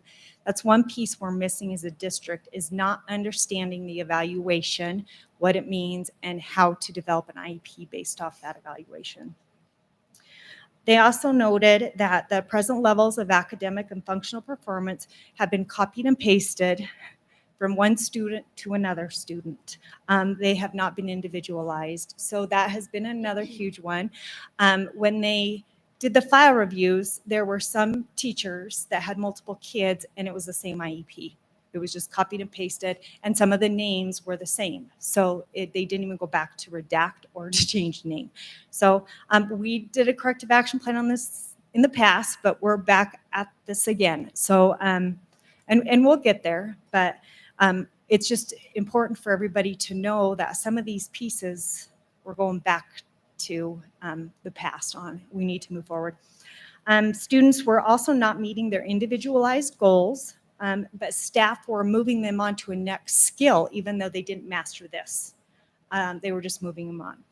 They also noted that the goals were linked to the needs of a classroom rather than the needs of a student. So if a teacher was teaching math, let's say, or reading, let's say, phonemic awareness, and it was the standard that that classroom teacher was teaching, all those IEPs with those kids address that skill, whether it was the need of the child or not. So just that individualization of that was another concern they had. Progress monitoring was the same for every single goal, and it did not match the goal. So they were copying maybe from a math that they would do for reading comprehension or fluency. It didn't even match what that goal was made to measure. So that was another thing. There were also very few amendments to IEPs if a student did not master a goal or did not make progress. And district procedure is that after a certain time and they're not making progress, we reconvene an IEP meeting to determine that skill the student needs, or we amend it to a goal to meet that skill in the future. So those practices were not followed. Along with these concerns and those noted in that first finding, staff were not taking recommendations of the school psychologist.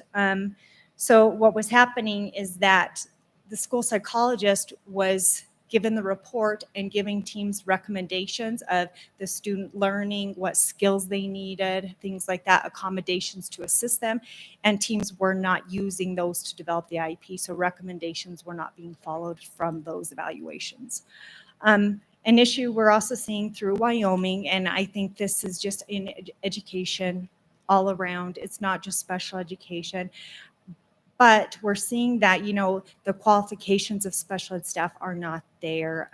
Universities and colleges just aren't preparing teachers to teach, let alone the legalities and the understanding of evaluations or the developing of IEPs. They just don't have those skills. So when you're getting teachers, not only are you teaching them how best practice of teaching and instruction, but you're also teaching them the special ed legalities. And that's very hard to do as a first year teacher, to have all that on your plate when you're starting your first year. So those are some pieces that we're just seeing. They're just not prepared for it. And it's our job to prepare them, which, you know, it takes more than 1 year, 2 year, which we'll get there. We have systems. Yes. What? Mhm. Oh. We've hired staff Oh, that I'm getting are there. on an exception. Yes. Well, I want to Oh. say that too. Those staff actually are the one, we're not having any issues with those staff, and they're doing school while they're doing the job. So I want to clarify her statement with that. What we're It's- seeing, and I have that here. What we're seeing is with gen ed staff, especially if they're moving over, they're great teachers. They understand how to differentiate instruction. They have the skill set. We're having a huge turnout of gen ed moving over, and we're seeing the needs of students being met. Like, we're seeing some progress in those students, which has really helped us. Yeah, yeah, I got that coming too. It's interesting because with the legalities, those are always changing. And so every year changing. And I think it needs to be known too, WD changes.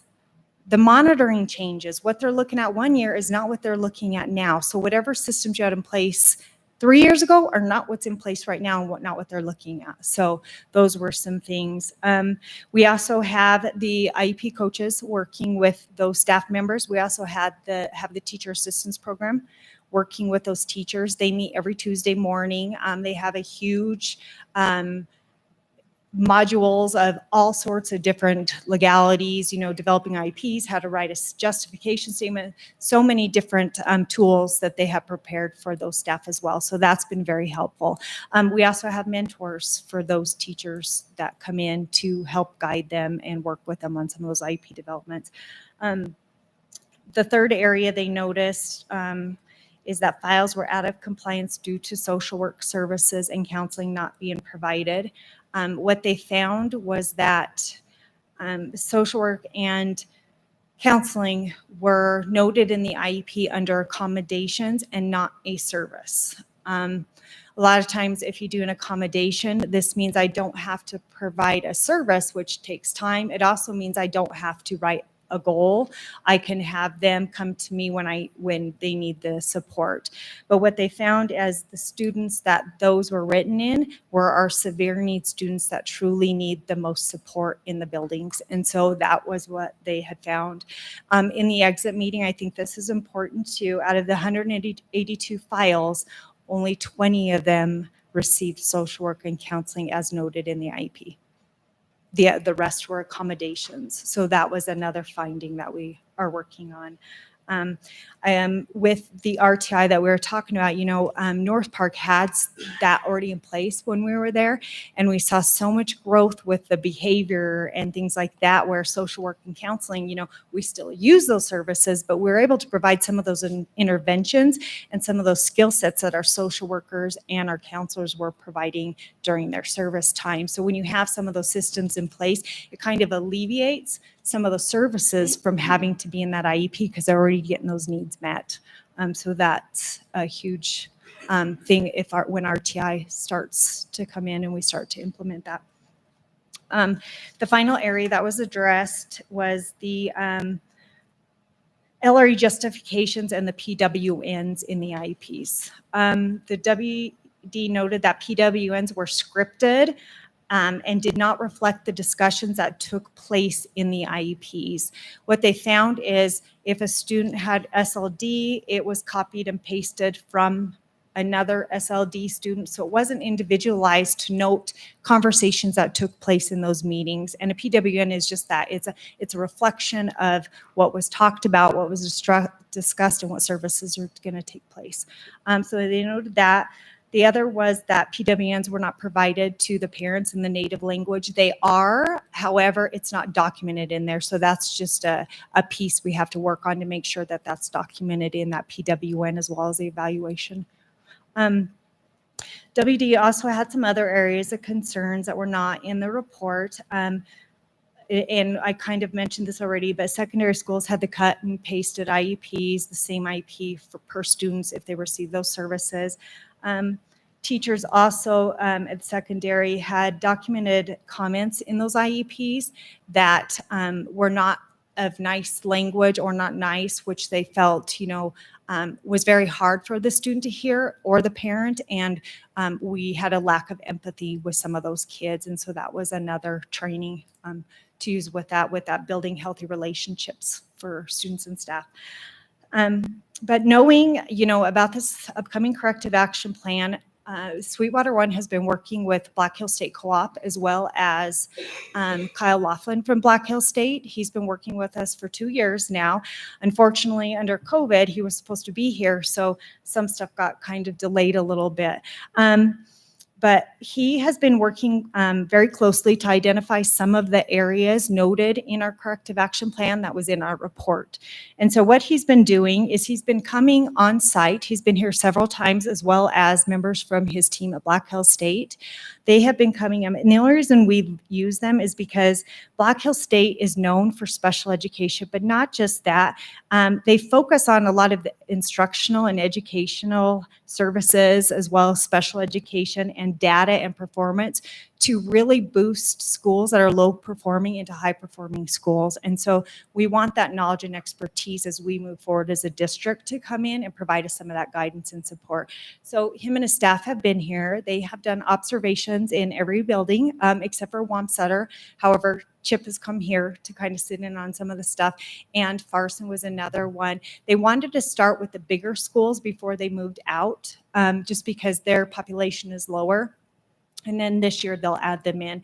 What they did is they first sent out surveys. They did staff surveys, para surveys, all sorts of different surveys, just to kind of get a baseline of where the district is at and what needs we want to see in the future within our classrooms and within special education. They sent the surveys out. They also came on site several times this year and did just random walkthrough observations. And this was just to see how the students are interacting, how they're performing within the classroom, what type of instructional strategies can we utilize with those kids? What are some supports we can provide paras in the classroom to know that accommodations are being delivered to kids, as well as, co-teaching and between Gen Ed and SPED. What does that look like? What are performing co-teaching classrooms, and what can we do to make sure that other classrooms are doing the same thing and they're seeing the results that some of those co-teaching classrooms are seeing this year. So they've been doing that. Once they did the surveys and observations, they also used our report card from WDE from last year and the year before. They used that data and came on site. And what we did is we did a 2-day data retreat. This data retreat involved every single school, the building principal, as well as individual members from the team. So they had Gen Ed, special ed, some itinerant staff within those building teams, and they developed a plan based off of their individual school data. So this year, we're going to roll out those plans within those buildings to assist with some of that those instructional pieces that those buildings want to see within their classrooms. So we are going to do that this year. We are also going to follow up for 2 more years after that, or however we need. We know that we need to sustain this. So by having them continue coaching and modeling and being here to support us and guide even new staff when they come in, I think is really huge, so we can sustain people and retain them in the years to come. So we will be doing that with them for this year, and for the next couple of years is our contract for right now. So we're happy to have them. They've been a great resource for us, as well as principals. And then we'll also be providing ongoing training that's outlined in that IEP. So some of those are that special education procedures, evaluation process, progress monitoring, all that we'll provide in that. Most of those we're hoping to do in those SPED PLCs, just because each school is so unique and they all have such a diverse population that those PLCs can really target those needs in those buildings as well. We will provide them mentoring to new staff. Some of the second year teachers have asked for it. Some of the Gen Ed moving over just on those legal and compliance will provide that mentoring piece for them as well. And then we'll also do trainings with our leadership team on their roles and responsibilities within those IEP meetings, what to look for and how to assist our staff and teams on ensuring the IEPs meet the needs of our students. We also have the IEP coaches working with WDE this next year. They're going to work out a monitoring system that we can carry over into the building so that as you're in those IEPs, you can monitor them as you go rather than having to hold 5 different IEPs because compliance isn't there. We know that's very hard for some of our parents to take off and reconvene every week for those meetings. So by having some of those monitoring pieces in place and the support of WDE, we're hoping to kind of change that around as well. We are also having the school psychologists work with WDE on those comprehensive evals, and then they will be training our staff members in those PLCs or however we can do that as well, just to make sure we're doing those correctly. And we also have Black Hill State is going to work on training our pairs. That was one of the huge needs that we see within the district because of the time constraints and student needs, trying to meet those throughout the day. Training is very hard to do for staff, for paras. We're seeing a turnover because they don't have the adequate training they need to be successful in the classroom and support those kids. So we have modules set up for that, as well as some webinars for those paras. We're hoping to, like Ms. McGovern said, those PD days where we can pull them in for those 3 hours, using some of those for those training pieces, as well as having, individual teachers work throughout the day just to ensure some of those are followed through. And then for RTI, we know that that's a huge issue. North Park had it way back and it was very successful. We saw huge growth in our kids.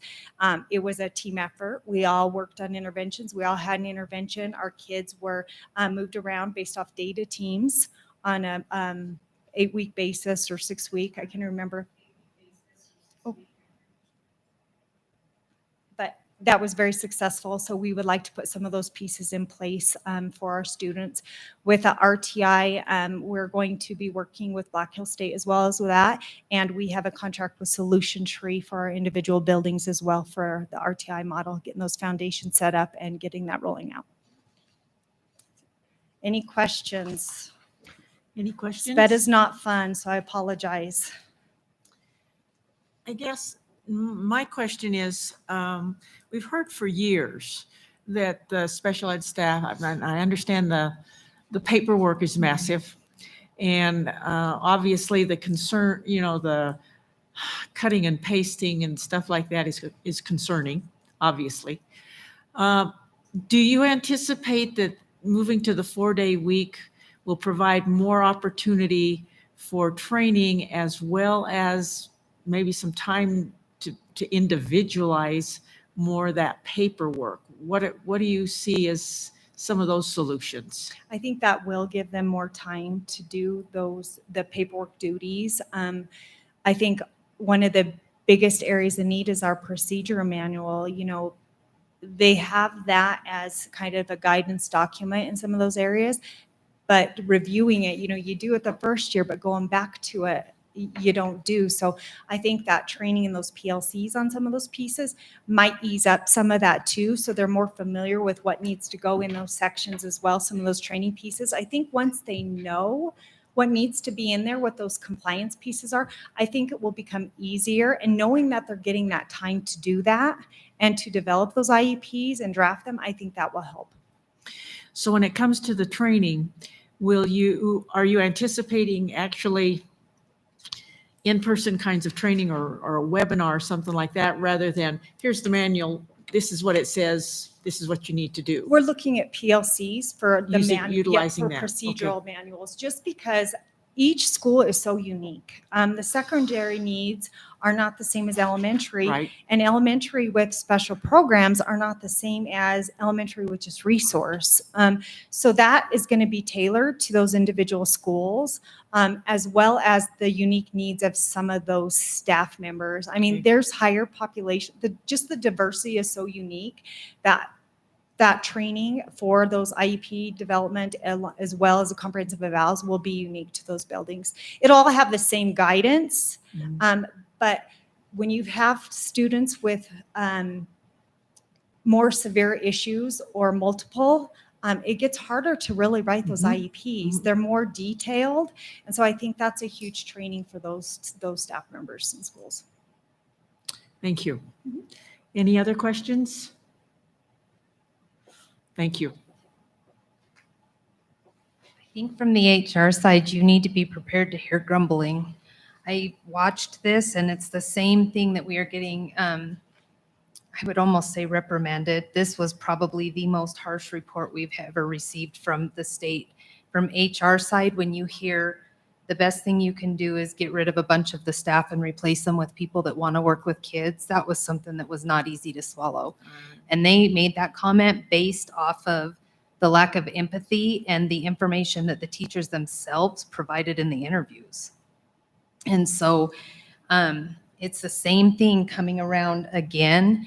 And I've watched numerous times the culture and climate get attacked, and Casey and Tiff get attacked a lot when they're having to implement these change, but people don't want to change. So it's easy to attack them. And I can say that because I lived the SPED side. I'm very aware of the work they have to do, and it's not double the load of being a teacher and a SPED teacher.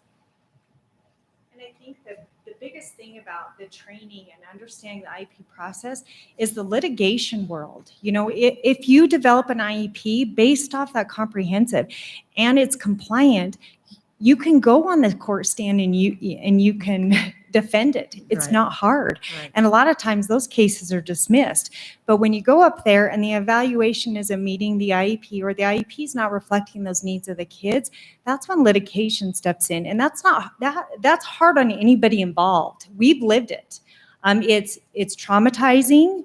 We still have PTSD from some of them. And so it's hard on staff. It really, truly is. And I think by providing this training and support and following it, we're trying to keep them from having to go there or to even have a state complaint, because state complaints are just as bad.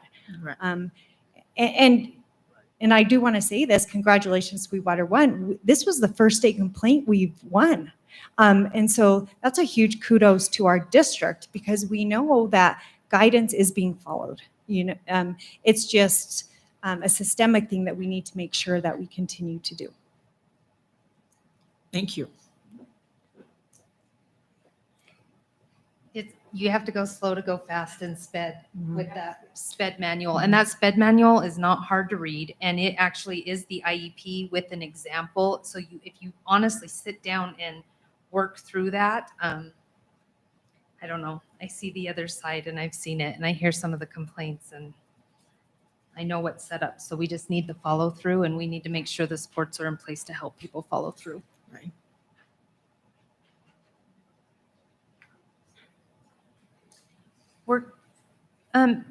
Zach, is this called the District and School Professional Development Days 2021, 2022?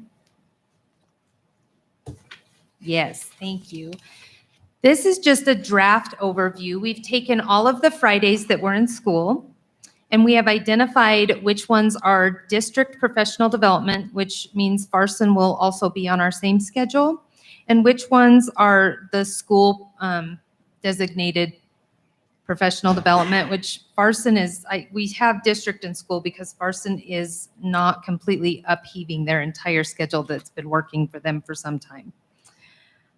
So as you can see, we have put in some of the PD days that are not going to be changed. For instance, we have Solution Tree coming to kick off our RTI, which is extremely important and everybody needs. And then within that, we do give flexibility for our buildings to have PLC time and then individual classroom time. We specified it on those days. But then if you go down to like September 24th, that's one of those school days where we left it open because it can be individualized by school.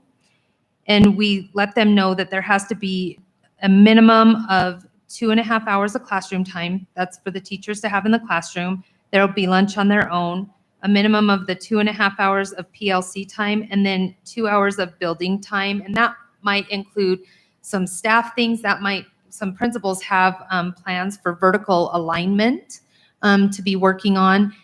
Oh, I know with the SIG grant, East Side has some special circumstances, but what we did was we just outlined times on these, and then principals have the flexibility to build around their need, but meet those in a minimum times, so that there's equity in the individual classroom time that teachers are getting. And some of these we jumped into like the 2 Fridays for the whole month, because I know for the SIG grant, Eastside has something that they have to do like a 6-hour training one day. So they'll provide the longer classroom time that other Friday. No matter what, the staff will get equity when it comes to that. But we still built it around the PLC, the PD, and the individual classroom time. The one thing and those are the 3 concepts, all of those Fridays are being built around. We do have an hour lunch on their own built into all of those. We will not allow staff to work through lunches and leave an hour early on those days. So you can see that this draft is simply kind of the guidelines and the structure for people to work within and meet the needs of their building still. Without keeping you too long. It's pretty self-explanatory. Are there any questions? Any questions? Doesn't look like it. Okay. The only thing on the 21-22 professional development, excuse me, that we need to add is the CLI process that we're waiting to add and put in as much as possible on those Fridays. And then if there's anything with the special education plans that we would like to be able to put in on those Fridays. Other than that, that's why it says draft. Okay. And then we'll get that out. One other thing real quick, when Casey was talking about the special education, I think one thing that's really important in their plans that they have to help with improvement is, and I know Glenn has this already built in his schedule for the high school, is Tiffany and Casey actually plan to be in the SPED PLCs and the IEP meetings for the high school. And so when Casey was talking about the files that were reviewed and the compliance pieces for that, that still means that the special education teachers are in there. It means that the building administrator is still in the IEP meeting, but it will have one of them in there. And then that way in their PLCs and then also in the IEP meeting so that they can learn by doing at the same time. That way some of that training comes right there on the job. And it's not after the end of a long day when you've worked 10, 11 hours and then try to get more training on top of that. On this document, Zach, I'm looking at page 2 very quickly. This is the new teacher week schedule. And on page 3, it's got the opening of school plans. These are documents, some more of them that we usually don't have until the fall. And so we're excited because we're way ahead of the game for this, but people like to plan. And so the mentoring program, the teacher assistance program, we have that all laid out for what that's going to look like for those days before the year begins. And that's on page 2. On page 3, very quickly, one of the things that we tried is we know that as much classroom time that we can give our staff and office time, and that is teachers, but it's everybody. We really tried to do that in that opening week when they come back on August 11th. So that is when certified staff return. One thing that you will notice is on August 12th, and this isn't totally set in stone, but pretty close. We're getting there. We're going to have an opening district staff meeting on the 12th of August. More details on that will come, but it'll be from 8:30 to 11:30 at Rock Springs High School gym. We'll be busing staff from all of the buildings up to the high school because of the parking issues for that. And we have, Jody's been helping us out a lot. We have an inspirational speaker coming in. His name is Dave Weber. That is funded through grant funds that's going to talk to the district. One of the things when we were planning all these documents, we kept going back to one common theme. And that is, guys, we have one chance to move the district of our size to the 4-day week. And what we do this first year is so big on what happens. That's why there's so much guidance on everything, the times, when they end, all that kind of stuff. But we've got to be able to do this right. And if there is a staff that is able to pull this off, it's our staff, and be able to accomplish those 4 goals. So we have that planned for the 12th in the morning. And then you can go ahead and you can take a look on a lot of the meetings that happen on the 13th.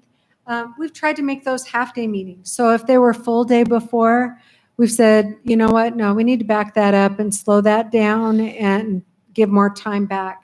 So that's really what we're shooting for on the opening of school plans for that week. Trustees, any questions so far? With that, I'm going to turn it over to Glenn to talk about the opening of the high school plans real quickly, and then we'll get to bus routes and facilities. Any questions? Any questions for me or anyone else so far? Okay, thank you.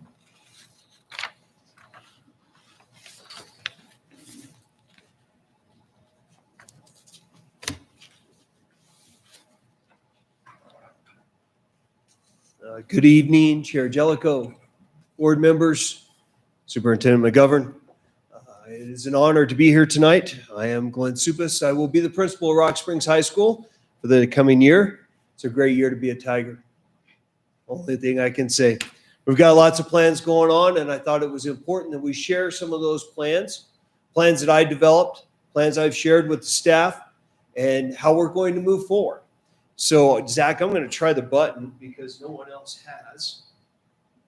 As you can see, it's the 21-22 school year school board meeting for tonight. This is almost identical to the PowerPoint I shared with the staff prior to the closure of this year.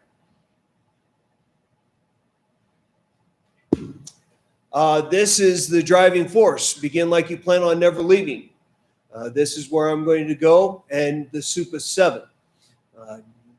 Mainly because I had to think of a plan and 7 ideas came to my head. So we're going to discuss each of those tonight in brief detail.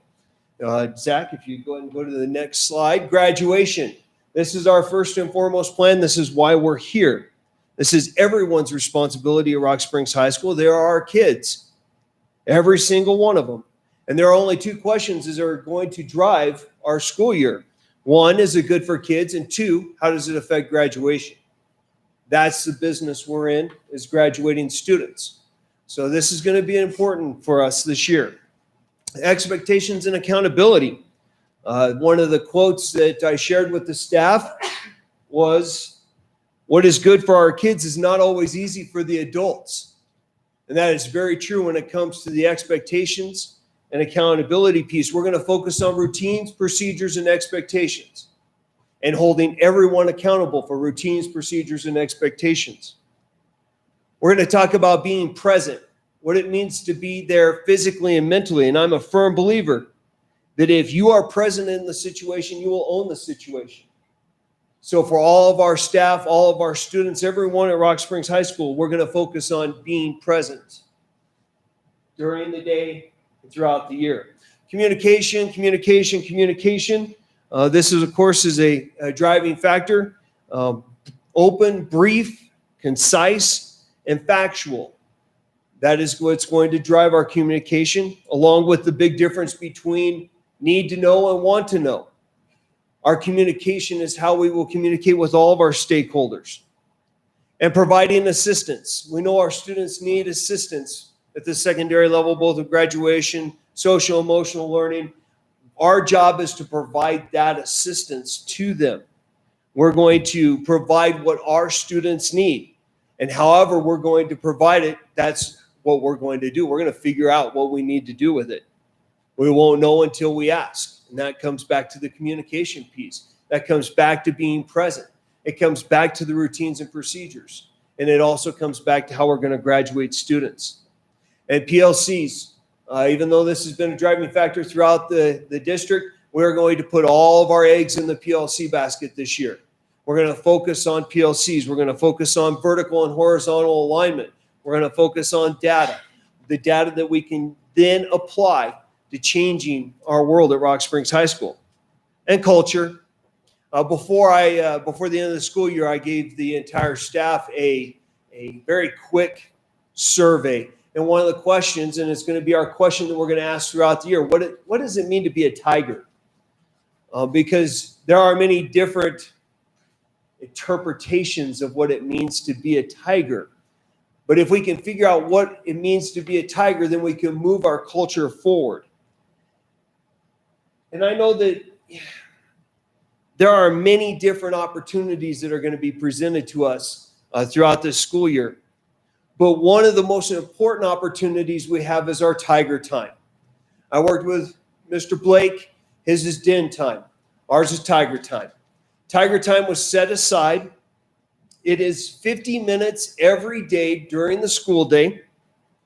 It will be focusing on advocacy, remediation, and enrichment. All of our teachers will have a Tiger Time class with structured activities and guidelines that will be consistent throughout the school. Our focus will be on what that's O-U-R, our students will need and what we can do to provide our students with the skills to be successful in high school and in life. We will be using the Habitudes program and other research-based practices to support our students during our Tiger Time. If you can't tell, we're very excited about Tiger Time. This is an opportunity that we are going to capitalize on. It's going to be structured, and it's going to become a part of our culture and what we do at Rock Springs High School. Go ahead, next one. Tiger Pride. Now, this acronym represents my guiding factors, my guiding characteristics, my traits. These are the things I try to live by every day as a person and as a building leader. These are also the character traits I will hold everyone accountable to and for during my term as principal. Each of these traits hold a very special place in all that I do, and they define who I am. And they are definitely stolen from my time in the United States military.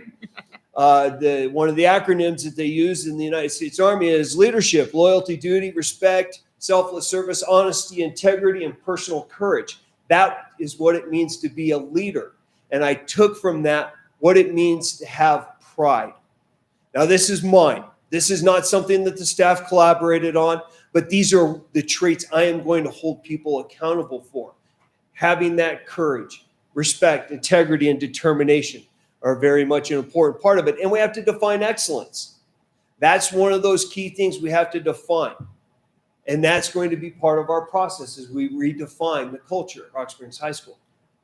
Thank you, Zach.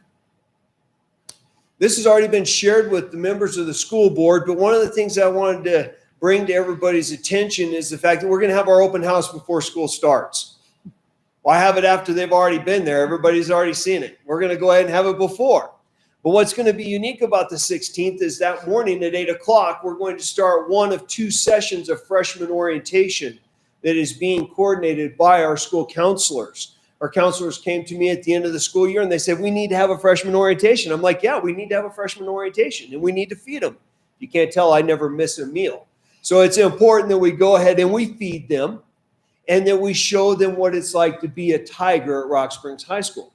This is all going to be coordinated ahead of time. We're going to have students RSVP. We're going to try to coordinate transportation, but we're going to bring those freshmen in a day early and we're going to walk them through. And it's more than just a tour. Here's the gym. Here's the class. No, we're going to actually bring them in. Some of you were present during our 8th grade orientation. It's going to look very similar to that. It's going to look very similar to that. So I wanted to bring that up. That wasn't on the slide, but I wanted everybody to know we're going to bring the freshmen in, and we're going to show them what it means to be a tiger.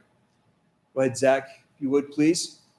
These are the 3 questions I asked on our staff survey. As you can see, they were short, sweet, but I felt it important to share not just with the members of the board and the community, but everybody needs to know. These are the questions that I felt were important that I needed to ask of the staff. How can I support our students as the building leader? How can I support our staff? That's very important. And of course, what does it mean to be a Tiger? Now, I would love to take credit for being the original thought producer of these questions, but I received some guidance from several people on what I should ask of the staff. And these were the resounding thoughts that came forward. And I thought, well, I'll share some of those things because the staff took the time to fill it out. There were 78 responses. And I felt, it's time to share. So one of those, I'm paraphrasing, of course, because I'm not going to read all 78 responses. If you would like a copy of it, it will be bound and published later this year. For the first question, how can I help out our students? The staff came back and said accountability, expectations, structure, consistency. And for the second question, came back with support, communication, trust, consistency, and expectations. And to paraphrase on the summary of what it means to be a Tiger, pride, community, excellence, determination. And pride is who we are and what we do. And pride is our school. So I found that very telling of where we were at as a school, as a staff, as we're moving forward into this next school year. So I wanted to share that with you. And then, of course, the last slide, kind of our unofficial motto for the next school year, we're going to change the world. That's a big task, and some may think that it is unattainable, but everything we do, we can change the world.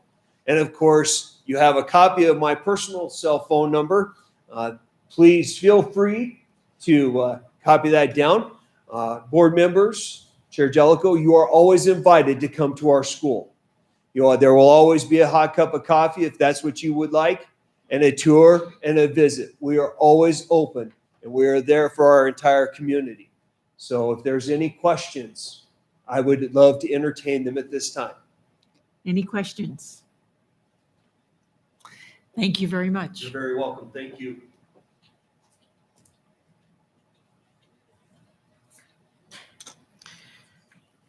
Okay, item number 3B is the 2021-2022 bus routes. Mr. Klingenpeel and Rochelle Knezovich.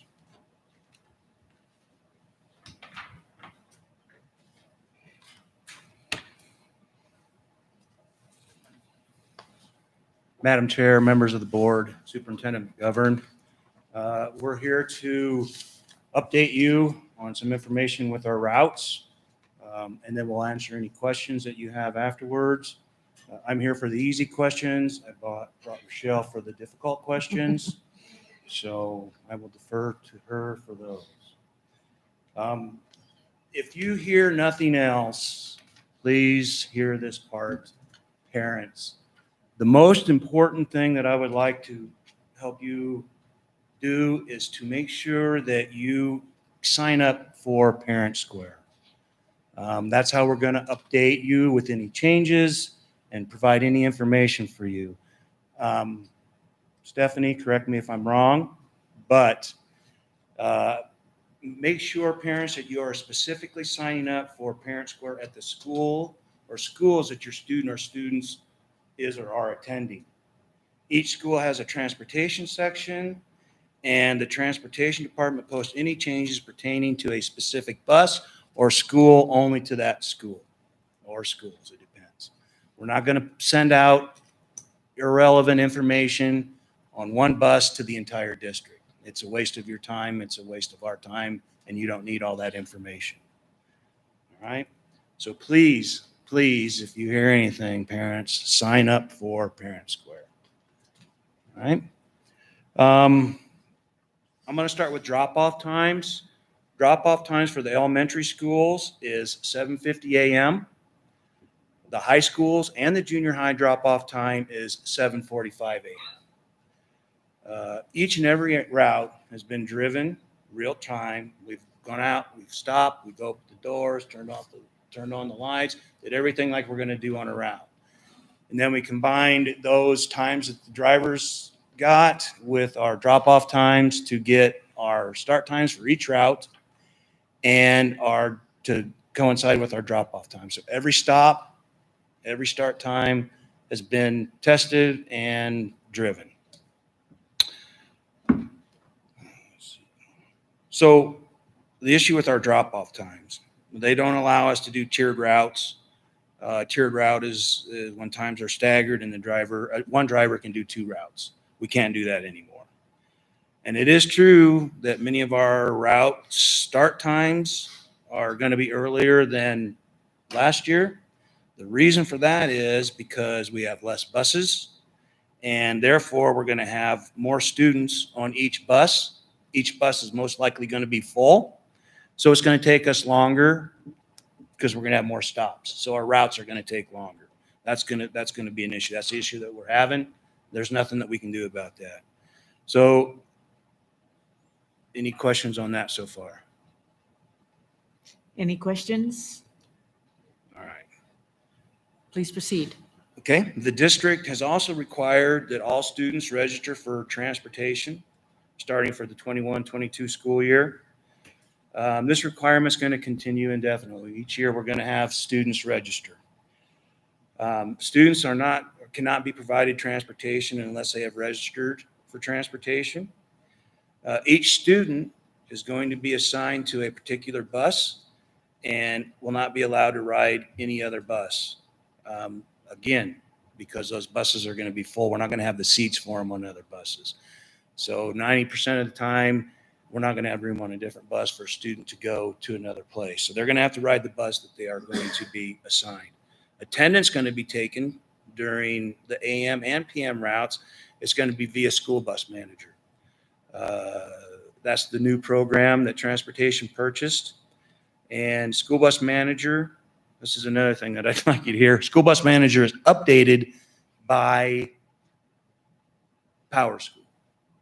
So make sure that you are keeping your addresses, your phone numbers, and everything updated in Power School, so then that can be transported to school bus manager, so we always have updated information.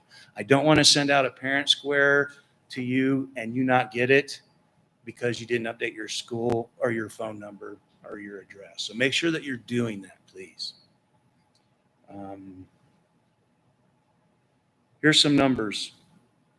These numbers are approximate. This is what we have at the present time.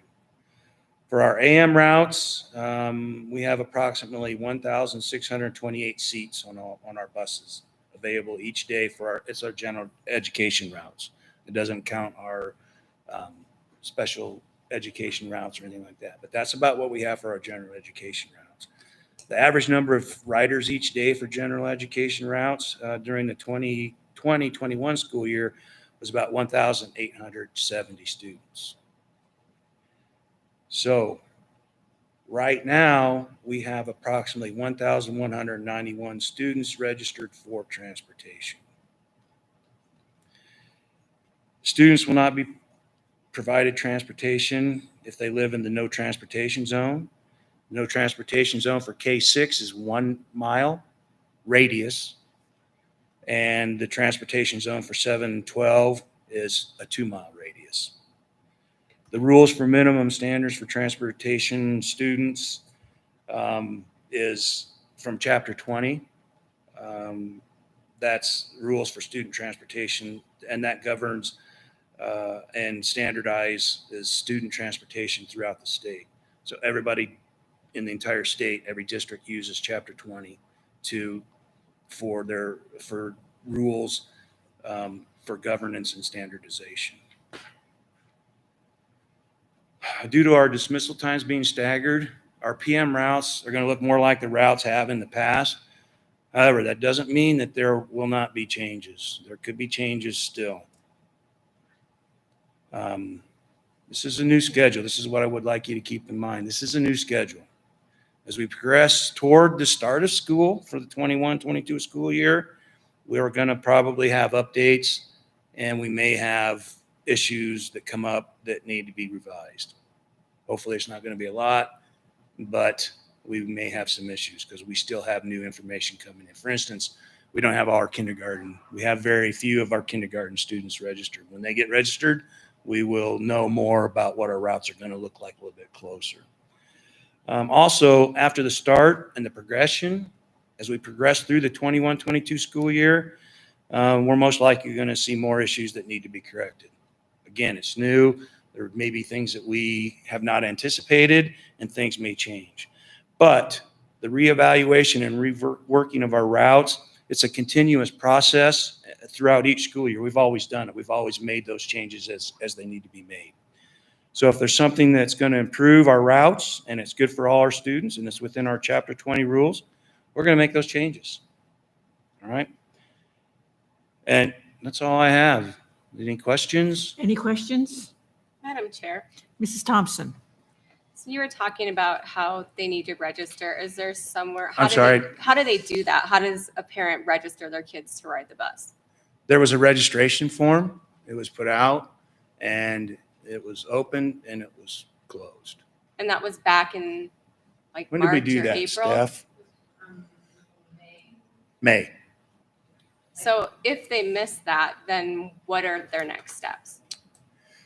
I can give you what my suggestion would be, but it would just be a suggestion. My Okay. suggestion would be to reopen the process, and once we get to that number of seats that we have, then we have to cut it off. We'd still get it, and if we have a student that moves or something, I may be able to move. I'll be able to move down to the next student on the list.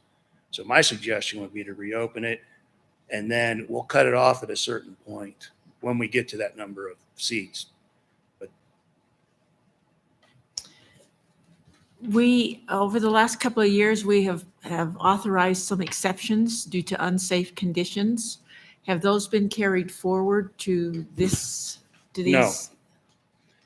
Good question. Because when I look at Chapter 20, the things that are considered unsafe, and I go out and drive those routes, I look at those routes, I don't see those things. For instance, rivers, railroad tracks, multiple lane roads with inadequate pedestrian crossings, or the lack of adequate walkways or pathways. If I don't see those things, we don't consider them. I can't. Mhm. So are you saying that some of the authorizations that we previously gave were unwarranted? I can give you my opinion on that if you're asking for my opinion. Yes. Because things have changed. For instance, we had a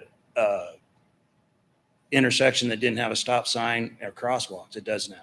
Okay. So Okay, things like that. So things have been brought up to the safety Correct. standard then. And there's other issues that we have, for instance, on Sweetwater, where kids cross the street. If they have to cross the street, we're looking at crossing guards there. And we're talking to them about putting a crosswalk up on those streets also. Okay. So we're going to reallocate some of the city's crossing guards to move them to a different area where I feel that it is Necessary. a safety issue. So we're asking about that. That doesn't mean it's going to be done, but that's what I'm asking for them to do. Thank you. Mhm. Any other questions? Thank you. Thank you. Item number 3C, facilities update. Mr. Celeroli. Madam Chair, members of the board, superintendent, is everybody ready for the fall? Enough 91-degree days. Yesterday, last night, I was driving home. I was in Evanston, and it was 91 degrees at 7 o'clock at night. That's I'm This ready is for the still fall. spring. First, let's start off with satellite. First, I want to thank you guys for giving me the authority last month to reject anything that was not acceptable according to specifications. The next day, there was so much action on that site, it was unbelievable.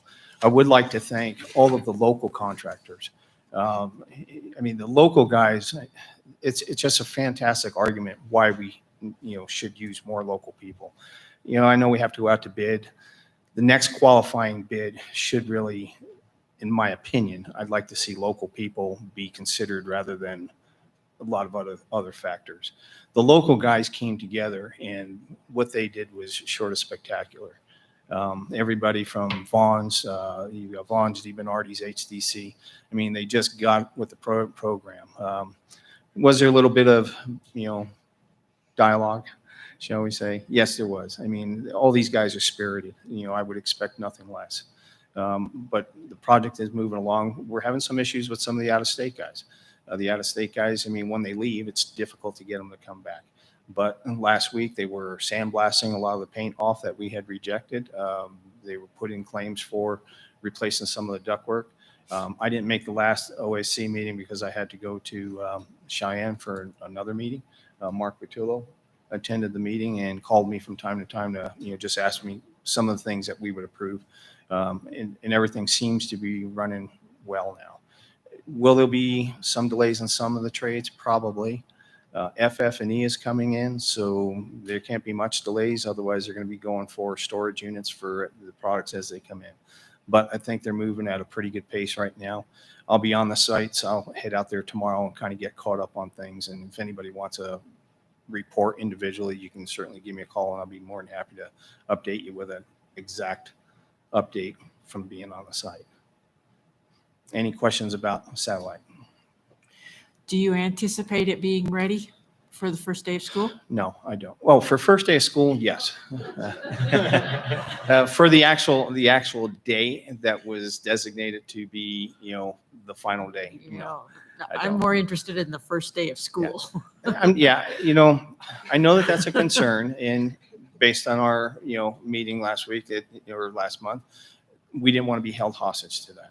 So I'm getting with Glenn, and we will have a plan B should we need a plan B. But my anticipation is that for school, we should be okay. Okay. Okay. If not, I will let the board know, whether it's through Kelly so that she can get a hold of you or the next board meeting. All righty. Rock Springs High School. As most of you are aware, we had some issues at Rock Spring High School. And these issues, if you drive up there now, especially around the football field, you're going to see a drastic change. I mean, some of these issues, while it's unfortunate the way it came to light, and we actually work on a regular basis. If you go up there now, the football field looks, the parking area around it looks really good. We completed a sidewalk that goes clear from outside the main parking lot. On the other side where the fence used to be, we went into that land there and put a 6-foot sidewalk for safety reasons. If you go up to the front now where the teachers park, there's a really nice additional parking space here available for everybody, for the ADA folks especially. They'll be getting in there and restriping. They're working that out with the concrete folks, so I would anticipate restriping happening here pretty soon. Some of the other things that we're looking at doing, and I got prices, well, I should say I've got companies giving me prices on, and it was really requested by Mrs. McGovern. One of the issues, that she has noticed through the years, and I guess as we all get older, we all look for some assistance going up and down, especially bleachers can be tricky because the tread on it is a little bit different and things like.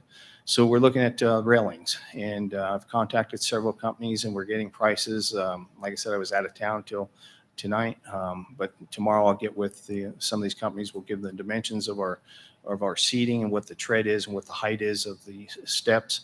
And so we'll start marking the steps, and then hopefully by the time football season starts, we'll actually have railings that go down so that they'll be in the center of the aisles. So you can actually have an up and down side, and folks will have areas where they can grab for assistance going up and down. So we're trying to make that happen before the football season, start of season anyway. Junior high, the big project at the junior high has been the environmental controls in the 7th grade wing. That school is so huge, and it's such just a hodgepodge of different systems. It would be very costly to do the entire school at the same time. So what we're doing is we're doing it in phases. The 8th grade wing is fairly new, so that does have DDC controls, HVAC systems in it. So now we're in the 7th grade area. And 7th grade area is coming along. There's a lot of work that it needs to be done there, and they're changing out all of the VAV boxes, which is the controls for which allows different tempered air into the classrooms, the amount of air into the classrooms. So it's a pretty big project, but that's moving along. That hopefully will be all done, tuned in for the first day of school. Lincoln demo. Right now, we have, Plan One is our architect, as you all know. We had, last week, R&R came up. They were the sub-consultants for Plan One. They're an asbestos removal planning company.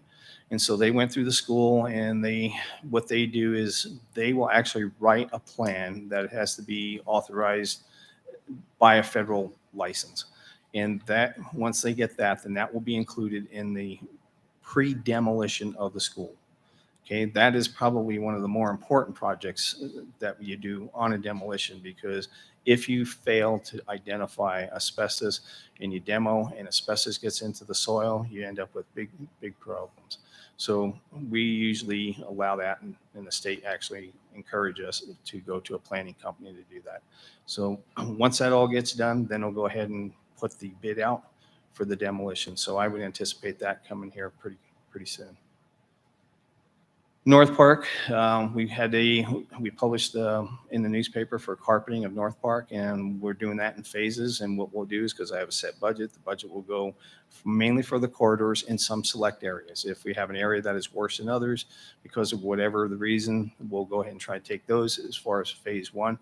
Then we'll come back for phase two, phase three until the school is done. But the vast majority of the school will be recarpeted this summer. Westridge, Overland, Walnut, and Desert View. Okay, Westridge and Overland, as you know, we're going to be closed. Westridge is going to be used for Head Start, and so we're going in there making sure that we're keeping up with the maintenance of the building so that Head Start moves in and they don't have any issues with the equipment that's there. Over at Overland, Walnut, and Desert View are they're currently being looked at for design for what they call Air 2.0 systems, is what we put in up at the high school. Those are air conditioning systems that use what they call an indirect two-stage evaporative system. They deliver almost as cold air as refrigerated air, but they don't use as much electricity or current. So you don't have to go in and upsize the current draw of the service of the buildings. And these systems go in, they're more than adequate.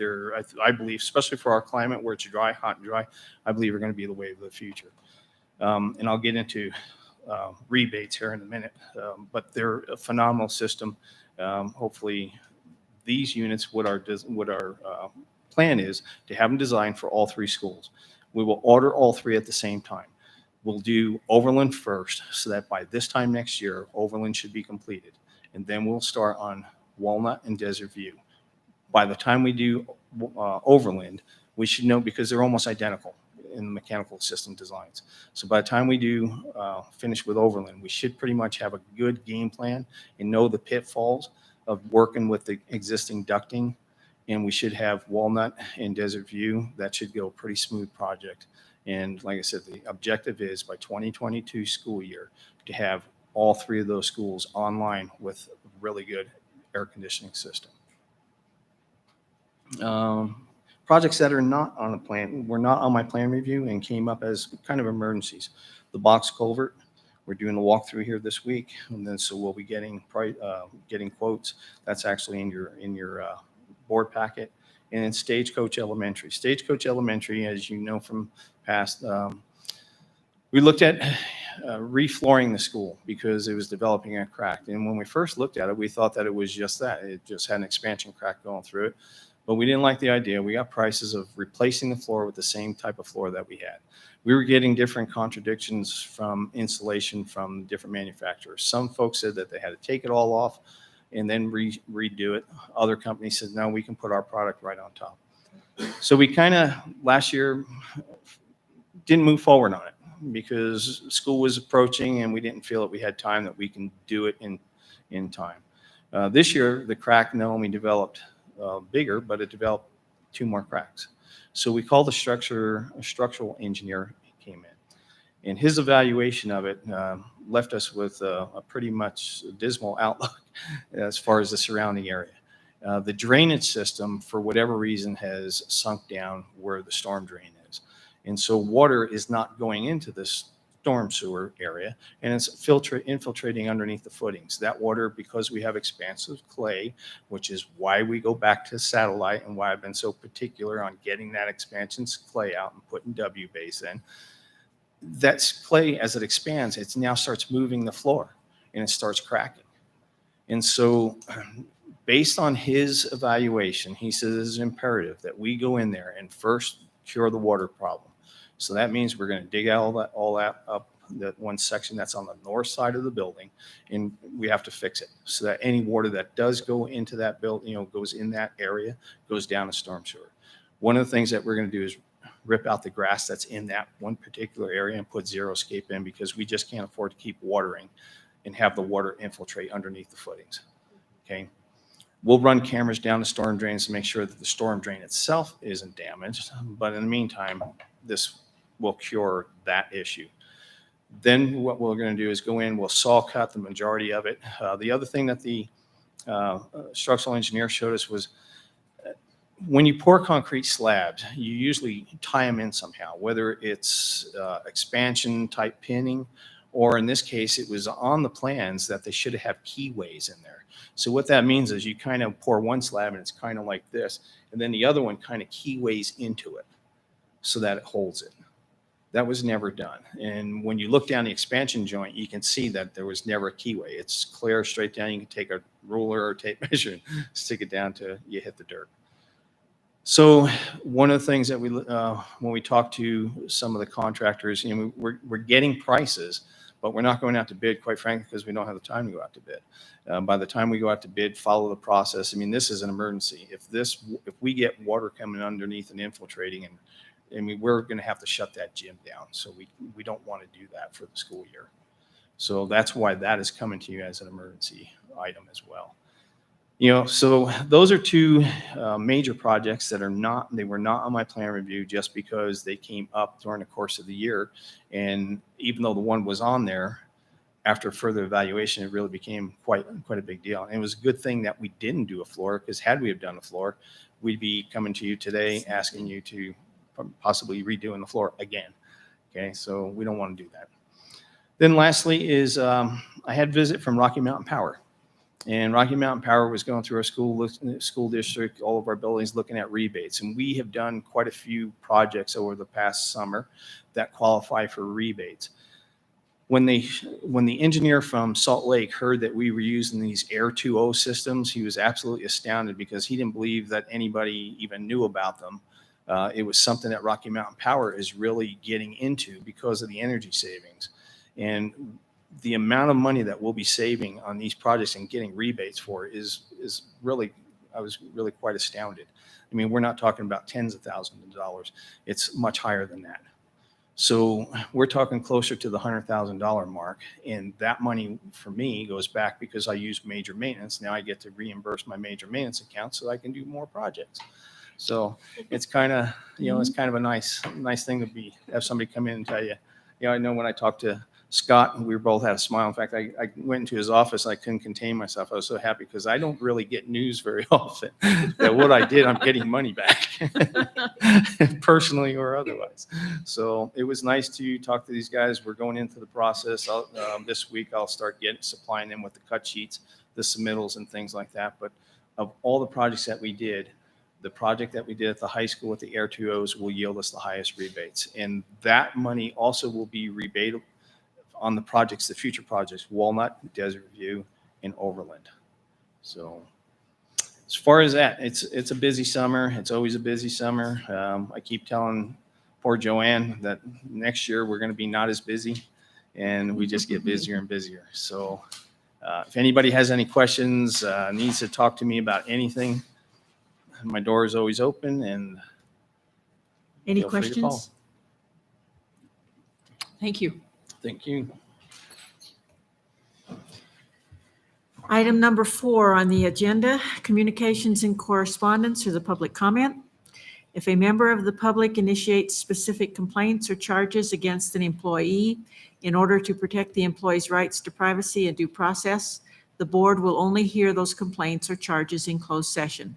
The board encourages concerned individuals to file complaints using the appropriate district complaint procedure and appropriate forms, which can be obtained from the district's website. As per policies B, DDH, and KD, please limit your comments to the board to one time. This following statement is new since we do intend to continue streaming If your comments have been previously submitted in writing, which we will continue to do, please refrain from addressing the board a second time. So if you do intend to speak to the board in person, please do not submit something in writing because we will do the written comments first. Thank you. We do have a couple of comments. The first one is Amber Randall, a parent. Her comment, I was just hoping you could update us on the mask mandate in the fall. What do you see happening? As I said earlier, the governor's health orders have expired for the time being. I wish I had a crystal ball. We are 2 months away from the beginning of school. I checked this morning, Sweetwater County is still has the second most active cases in the state, only behind Laramie County. So it's just impossible to say right now. Hopefully we can continue. Whether students will be vaccinated or anything like that, it's still so up in the air. So I wish I could have an answer, but there's just not one to be had at this point. Superintendent McGovern, do you want to add anything more? No, I think you got it. The second comment comes from Danielle Schumacher, who is also a parent. Her comment, first, I want to acknowledge the board meeting being open to public. It is great to see that opportunity once again and wish my schedule would allow me to be in person. Second, I want to discuss the bus routes and times for younger children. I am aware, according to the agenda, presentation will occur prior to my comment being read aloud. I do apologize if I am duplicative in nature due to that process. In review of the bus routes, it looks as if the transportation had to eliminate stops in order to account for school times being 10 minutes apart and earlier for younger kids. You see children as young as 5 having to board a bus at 6:58 a.m. now, and students attending grades 4 through 6 boarding buses as early as 6:58. These times being significant earlier compared to prior boarding, such as 7:32 a.m., or the times at least being 20 to 30 minutes in difference from last year to this upcoming year. Given the public input provided to the school district showed a large amount of parents in favor for a later start time for these school-aged children, does this cause any concern for an even earlier time to be on a bus? As a direct result, does this cause any concern that elementary-age students will have to be awake quite early to achieve this? It is my understanding the law allows for the children to walk 4 blocks to a stop. So by eliminating stops, do we know how many young children will be impacted by this, waiting in the dark and cold winters this early in the morning, given the knowledge of how many children are in the area that rides the buses? Also, is there any information as to what this does for the amount of children waiting at one stop? Will start times be reevaluated if transportation does not work over this year or the next 2 years, given there is only 10 minutes between K-6 and 7-12 grades? Third, does the school district have any concern for the amount of staff resigning or requesting to resign? With staff resigning, is the school district able to replace the positions that are necessary to fill? Okay, those are the 2 public comments that have been submitted. Is there anyone here who would like to make personal comment? Please come to the podium and state your name, please, and organization if it's appropriate. Good evening. I'm Marty Albert. I teach first grade at Sage, and I am speaking only for myself. First, I want to thank those that made these mini schedules. I'm impressed by what has been pulled off in just a little time. Second, I've been able to take advantage of a lot of these summer academies and appreciate that. And from that, I can tell you that the elementary teachers are eager for the 4-day week and accepting that challenge and in a complete state of panic simultaneously. So, which brings me to the breakfast plan. And I do agree that kids need recess before school. And in past years, we've had plenty of kids who decide it's too cold and go to breakfast. With them coming in and then kids going off to breakfast, I'd just like to ask that the teachers be taken out of the responsibility of governing that in any way. What's happened in the past is kids have gone to breakfast, parents have been upset, don't let my child go to breakfast, you don't let them go to breakfast, and then the parents say, well, I didn't have time to give them breakfast, why didn't you let them go to breakfast? You told me not to. As a teacher of first graders who are sweet kids and lie constantly, because that's the age they are, I would just like teachers not to be responsible for governing that. Whoever goes to breakfast, and that's a parenting issue if kids are going and they're not supposed to be going. Thank you. Any further public comment? Thank you. It's nice to have in-person public comment. Anyone else? Okay, then we'll move on to the treasurer's report. Mr. Jackman. Thank you, Madam Chair. The general fund report for the month of May 2021, we had a beginning balance of $18,940,285.68, and we finished with $19,823,339.68. For the school lunch program, we finished with $1,674,066.10. We started with $1,364,047.08. For Head Start, we started with $78,787.31, and we finished with $77,605.42. That concludes the treasurer's report. Thank you. Is there a motion to approve the treasurer's report? So moved. It's been moved by Mr. Batolo. Is there a second? Second. Second by Mrs. Thompson. All in favor, please say aye. Aye. Aye. Aye. Aye. Opposed, nay. The motion passes.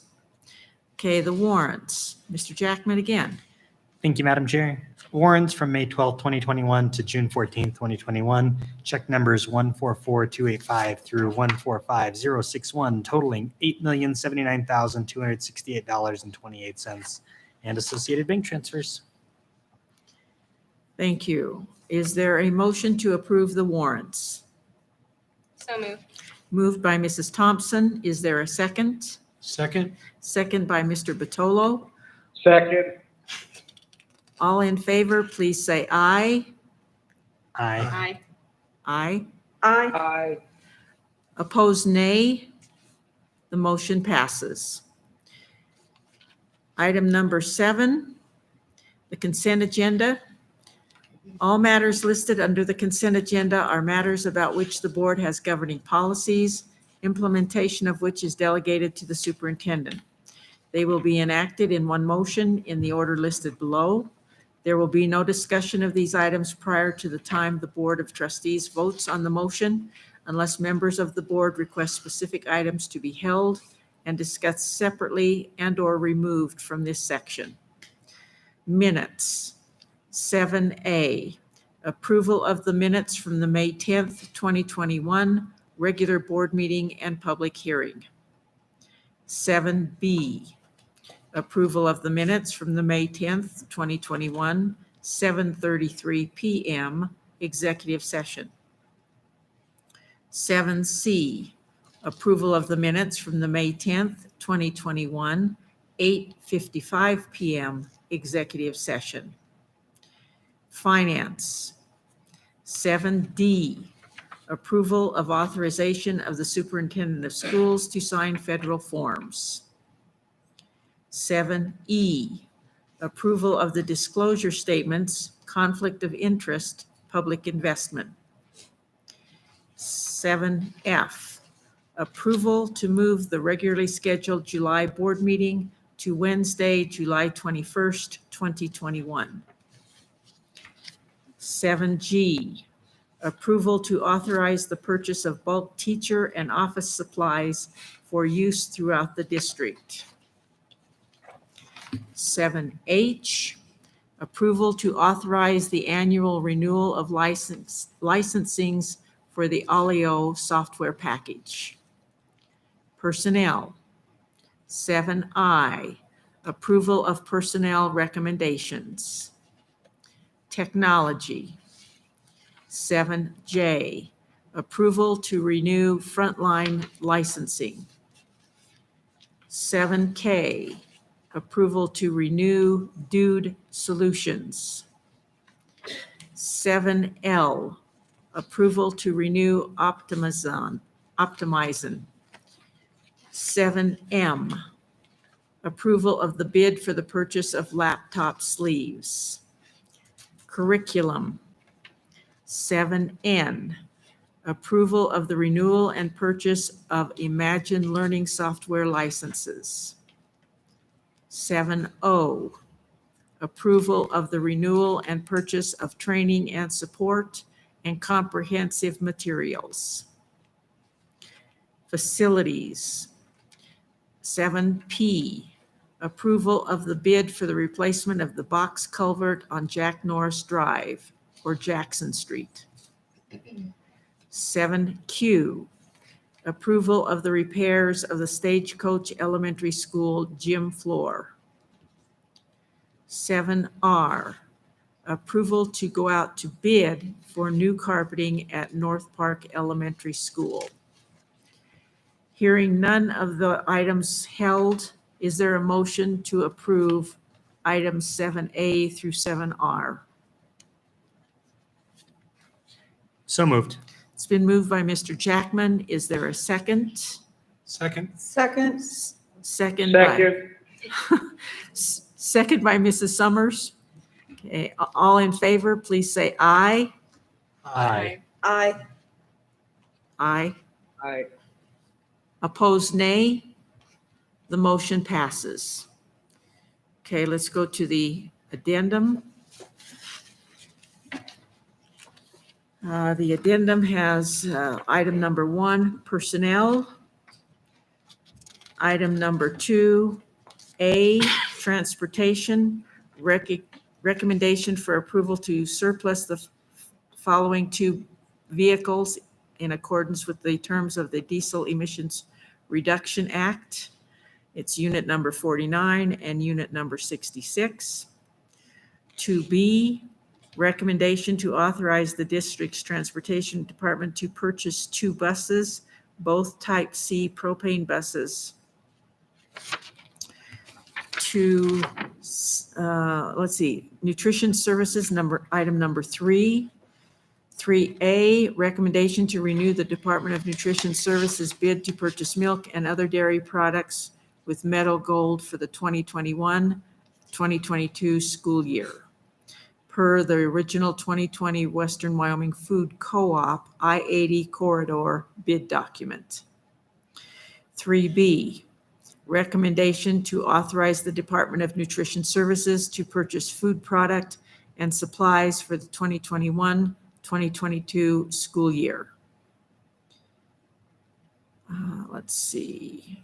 Again, there's a co-op to do that, and the recommendation is to award the overall bid to Nicholas and Company. 3C, recommendation to authorize the district's Department of Nutrition Services to go out to bid for 5 reach-in freezers, 2 reach-through 2-door cold holding units, 2 reach-through 2-door hot holding units, 1 reach-through 3-door cold holding unit, 12 portable hot boxes, 11 milk coolers, 1 pallet jack, 20 utility carts, 16 commercial electric can openers, and 43 cafeteria tables. Technology. 4A, recommendation to authorize the district's information technology department to renew swivel licensing for a total of $37,500 to be used for video storage, professional development, and collaboration purposes. Item number 5, curriculum. 5A, recommendation to authorize the curriculum, instruction, and assessment department to adopt and purchase science resources for the additional science courses beginning with the 2021-2022 school year.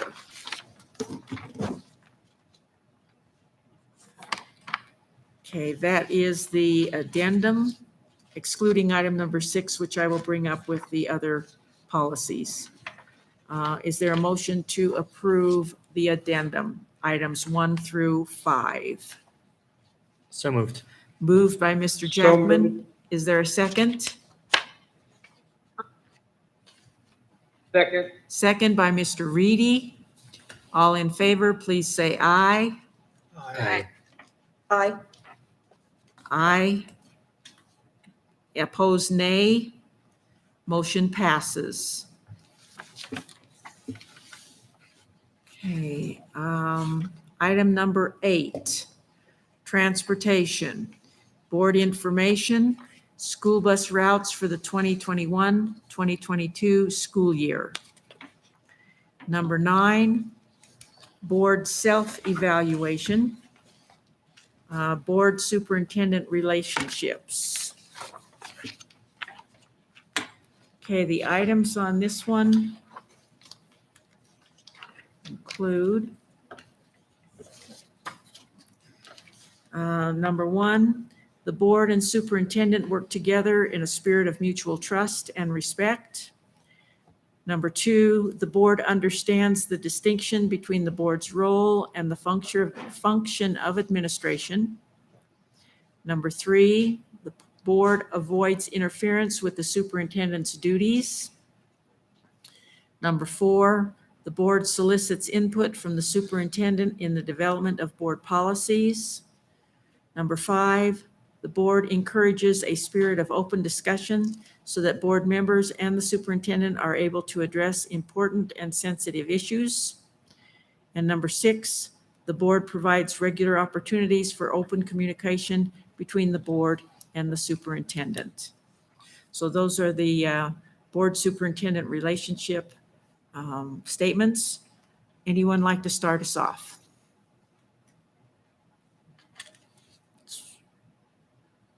Sure, why not? Mr. Jackman? I have us at a solid 3.5. I would say the biggest areas, and I don't know which one it is, it's either 5 or 6, but we've never really had that open discussion time at a meeting. We have done better with workshops and having those open discussions at workshops. So I know we've improved there since I started 2 years ago, but always room for growth. Okay, and you said 3.5? Yeah. Okay. Anyone else? Madam Chair, Mrs. Thompson? I gave us 3s on everything except for number 4. I gave us a 4 on that. Basically, I feel that we're heading in the right direction, but we still have to improve on basically everything but number 4. So that would be about a I'm going to give us a 3. 3, okay. Mr. Batolo? I also see opportunities for us to do better in these categories, but I did give us 3s straight down the line. Okay, So overall, it would be a 3 also. all right, thank you. Mr. Reedy or Mrs. Summers? Madam Chair, Mrs. Summers? I gave us 3.5, so I feel like, at least, in my short time on the board, that we've done a fairly good job in communication. Seems to be pretty open, but there's always room for improvement. So I gave us a 3.5. Thank you. Mr. Reedy? Yes, ma'am. I'd give us a solid 3.5. Due to the fact that there's always room for improvement on communication as well. Thank you. And I would say about a 3. I think we are definitely headed in the right direction, and I think we have seen improvement. I think having gone through this process almost a year now has helped a great deal. And I think there's always room for improvement, but again, I think we're headed in the right direction. So I would agree with the 3. So next month we will complete the cycle when it comes to the board governance policies, and next month will be the general or board as a team category. Okay, item number 10, good of the order. Anyone have any comments? Madam Chair. Mrs. Thompson? So I just wanted to make you guys aware of what's happening with Region 5 BOCES, since I do serve as a liaison there. We are having extreme problems finding employees, especially at our C-Bar B, which you all know is by Jackson. The housing is insane right now, and our board is in the process of acquiring 2 condominiums. Luckily, there is a program up in Jackson that saw the need. And so through that program, we were able to get funding at an extremely discounted rate to try to purchase 2 condominiums so we can have employees just to run that facility. We're hoping that it'll help at this point. Those are the kiddos that sometimes it's their last stop before being institutionalized or put somewhere else. So it's extremely important that we get those facilities employed. So we're really hoping that this will take us in the right direction to get more employees at those facilities. So I just want to make you aware of that's the direction we're heading and how far we've had to go just to make sure we can make sure all those kids get those needed services. So I wanted to make you aware of that. Thank you. Anyone else? Madam Chair, Mr. Patolo? would like to congratulate Rock Springs High School girls soccer team for winning a state championship. I believe that might be our first one, but I could be wrong on that. Congratulations. Anyone else?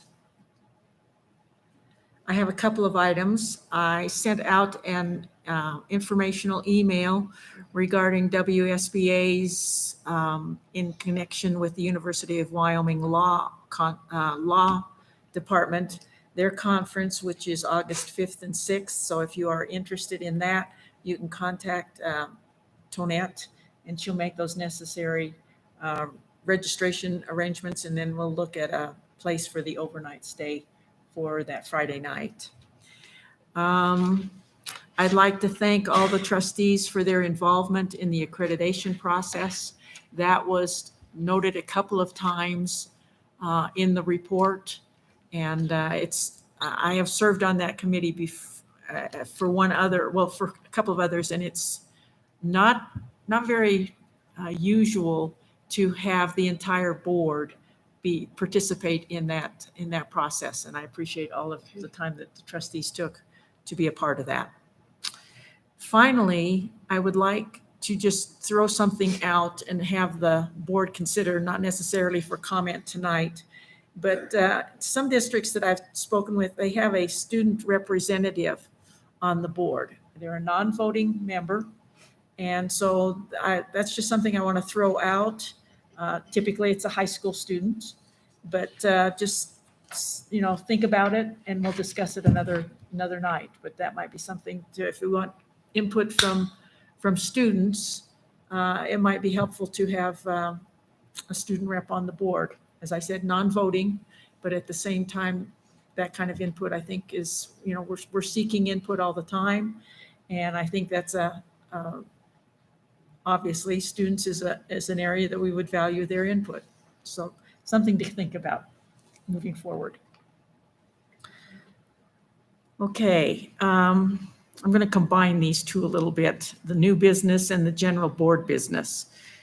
Item number 11A is board information policy EB, which is the safe schools policies. 11B, board information approval of policy GBK,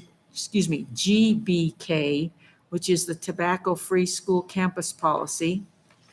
11C, board information policy GBCD, the drug and alcohol testing and safety sensitive employees.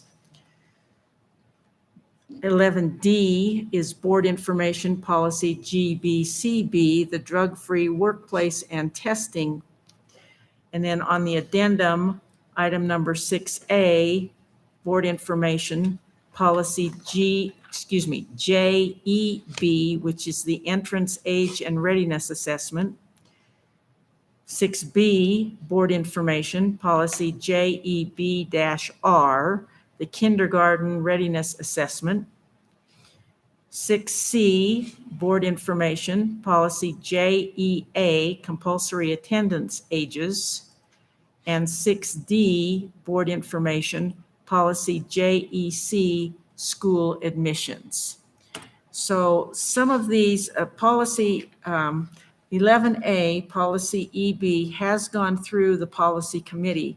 The others have not. And so, Mrs. Bolton, would you like to address that a little bit? Why we're kind of in the situation we're in with these policies? Because the law and the legislators, and that's not negative. It's No. just the law and the new laws that are in place. So the policies coming forth for emergency approval.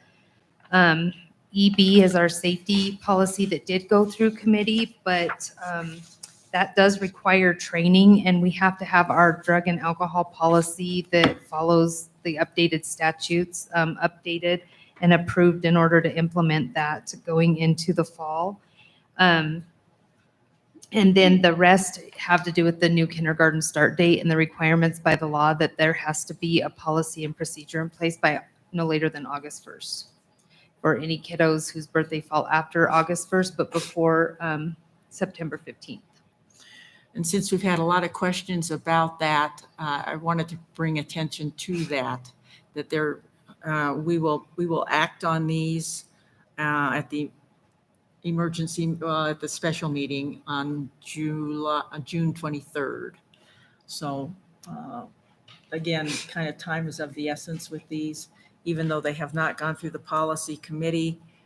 Because of the changes in the law, we do have to adopt them before school starts. The district will be getting the information and advertising at least to get kindergarten registration going. And then, of course, we won't implement any of the procedures until the board officially approves Right. the And the tool that policy. is explained, I think it is in, so is that the tool that we have spoken about previously that has been used in other parts, I think back east? Is it the Brigance? Pardon me? Is it the Brigance, Ms. McGovern? I don't know that I ever heard the name. Did they actually put the tool in the -R? No, actually, I'm glad that you brought that up, Okay, Carol, if I may. okay, please. Trustees on JEB-R.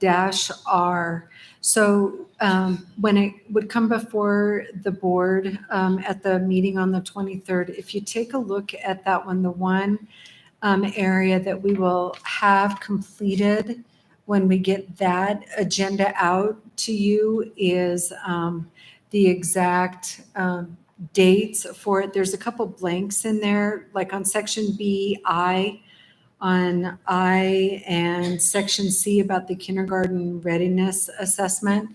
So in the next couple of days, we'll have finalized. So if we do use the Brigance, then it asks for what those scores are going to be between what level and what level. And so we'll have that part finalized when that agenda actually comes out. So when when it comes up for adoption, then we'll have Yes. that specific information. Yes, that way it would give us just a couple extra days, one, to get this information because it was so timely for the board. But the other is it would give Nicole and I just a couple more days to finalize the assessment and those parts that you need. Okay, thank you. Okay, so those are all board information. Then I'm going to go to item 6E on the addendum, board information, the insurance stop loss renewal. Scott? Thank you. Yes. Thank you, Madam Chair, Board of Trustees, Superintendent McGovern. This item before you today is an information item on the stop loss for our health insurance. And it's coming before you now because we received the proposed rates last week, and they're holding those rates firm until the 2nd of July. And we don't have to sign up before then, but I think this year it would be prudent to do so because we risk an increase in those rates as more claims start to come through for this year. So the thought is that this would be an information item tonight, and then a board action item the 23rd, so next week. And as a quick refresher, our health plan, we're self-insured, so we pay for the administration and the claims for our health plan. But we go out and help manage the risk of high claims by purchasing stop-loss insurance. And there are two parts to the stop-loss insurance. There's an individual part, and then there's an aggregate part. Now, the individual part is capped at $200,000. So for example, if you have a person that has claims of $250,000, our stop loss kicks in at $200,000, so the insurance company will cut us a check for that difference. Now, on the aggregate side, the insurance kicks in at 20% over our expected claims, and then it pays out of $1 million, and then it's the district's responsibility again. So you'll have the expected claims, you'll have the aggregate, which is 20% over the expected claims, and this is when the insurance kicks in. And so then you'll have the $1 million that the insurance company will pick up, and then everything else over that will be the district. Now, to the best of my knowledge, I don't believe we've ever hit the aggregate. I think we've come close, but I don't think we've ever hit it. But it's also known as, sleep well insurance as well, because it's not really that much money you're talking about, but it does cover if we have just a horrible claim share.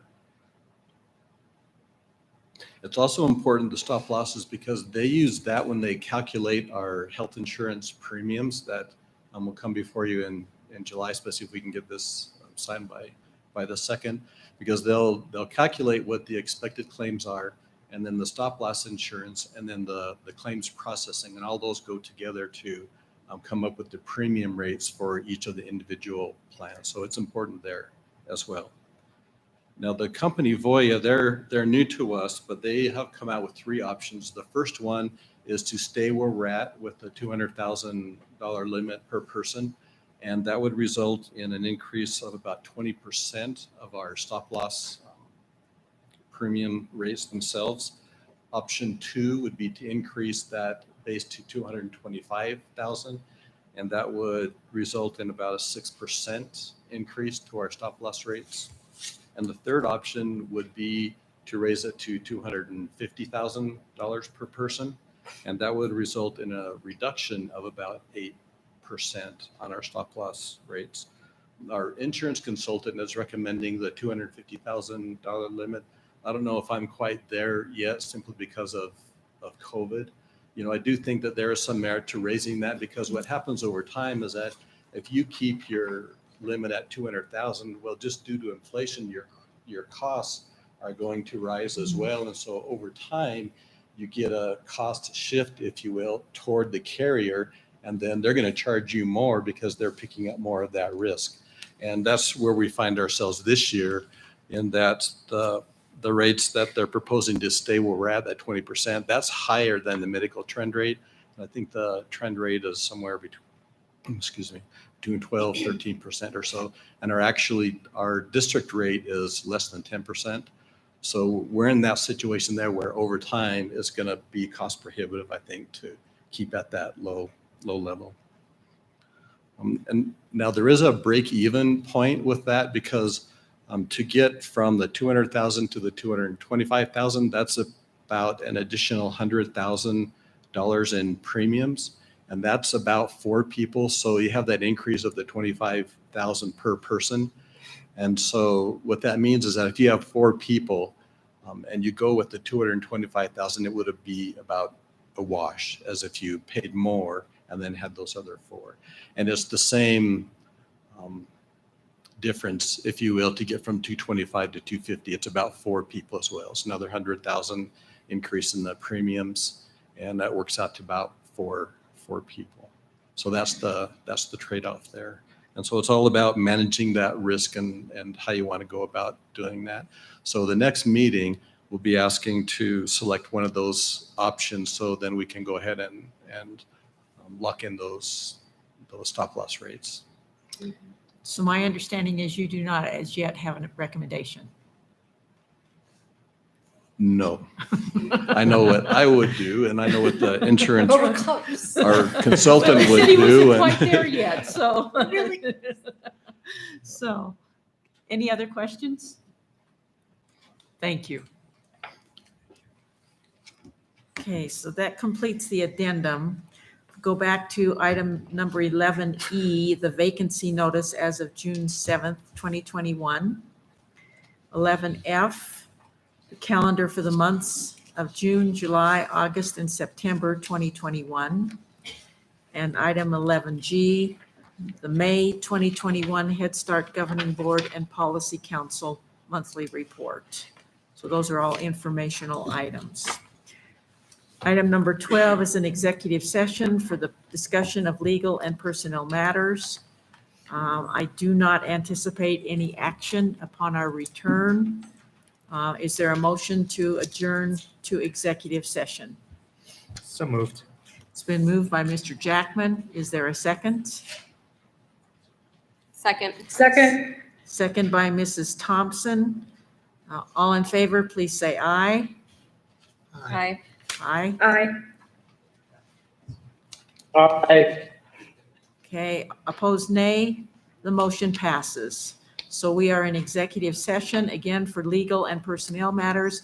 I do not anticipate any action upon our return. Thank you, and everyone have a good night.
executive session.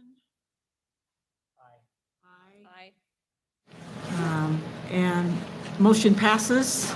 And a motion to adjourn. So moved. Second. It's been moved by Matt and second by Stephanie. And so at 9:47, we are adjourned. All in favor, please say aye. Aye.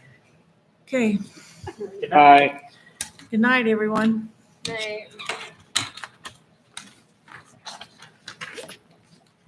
And then we're meeting 9 o'clock.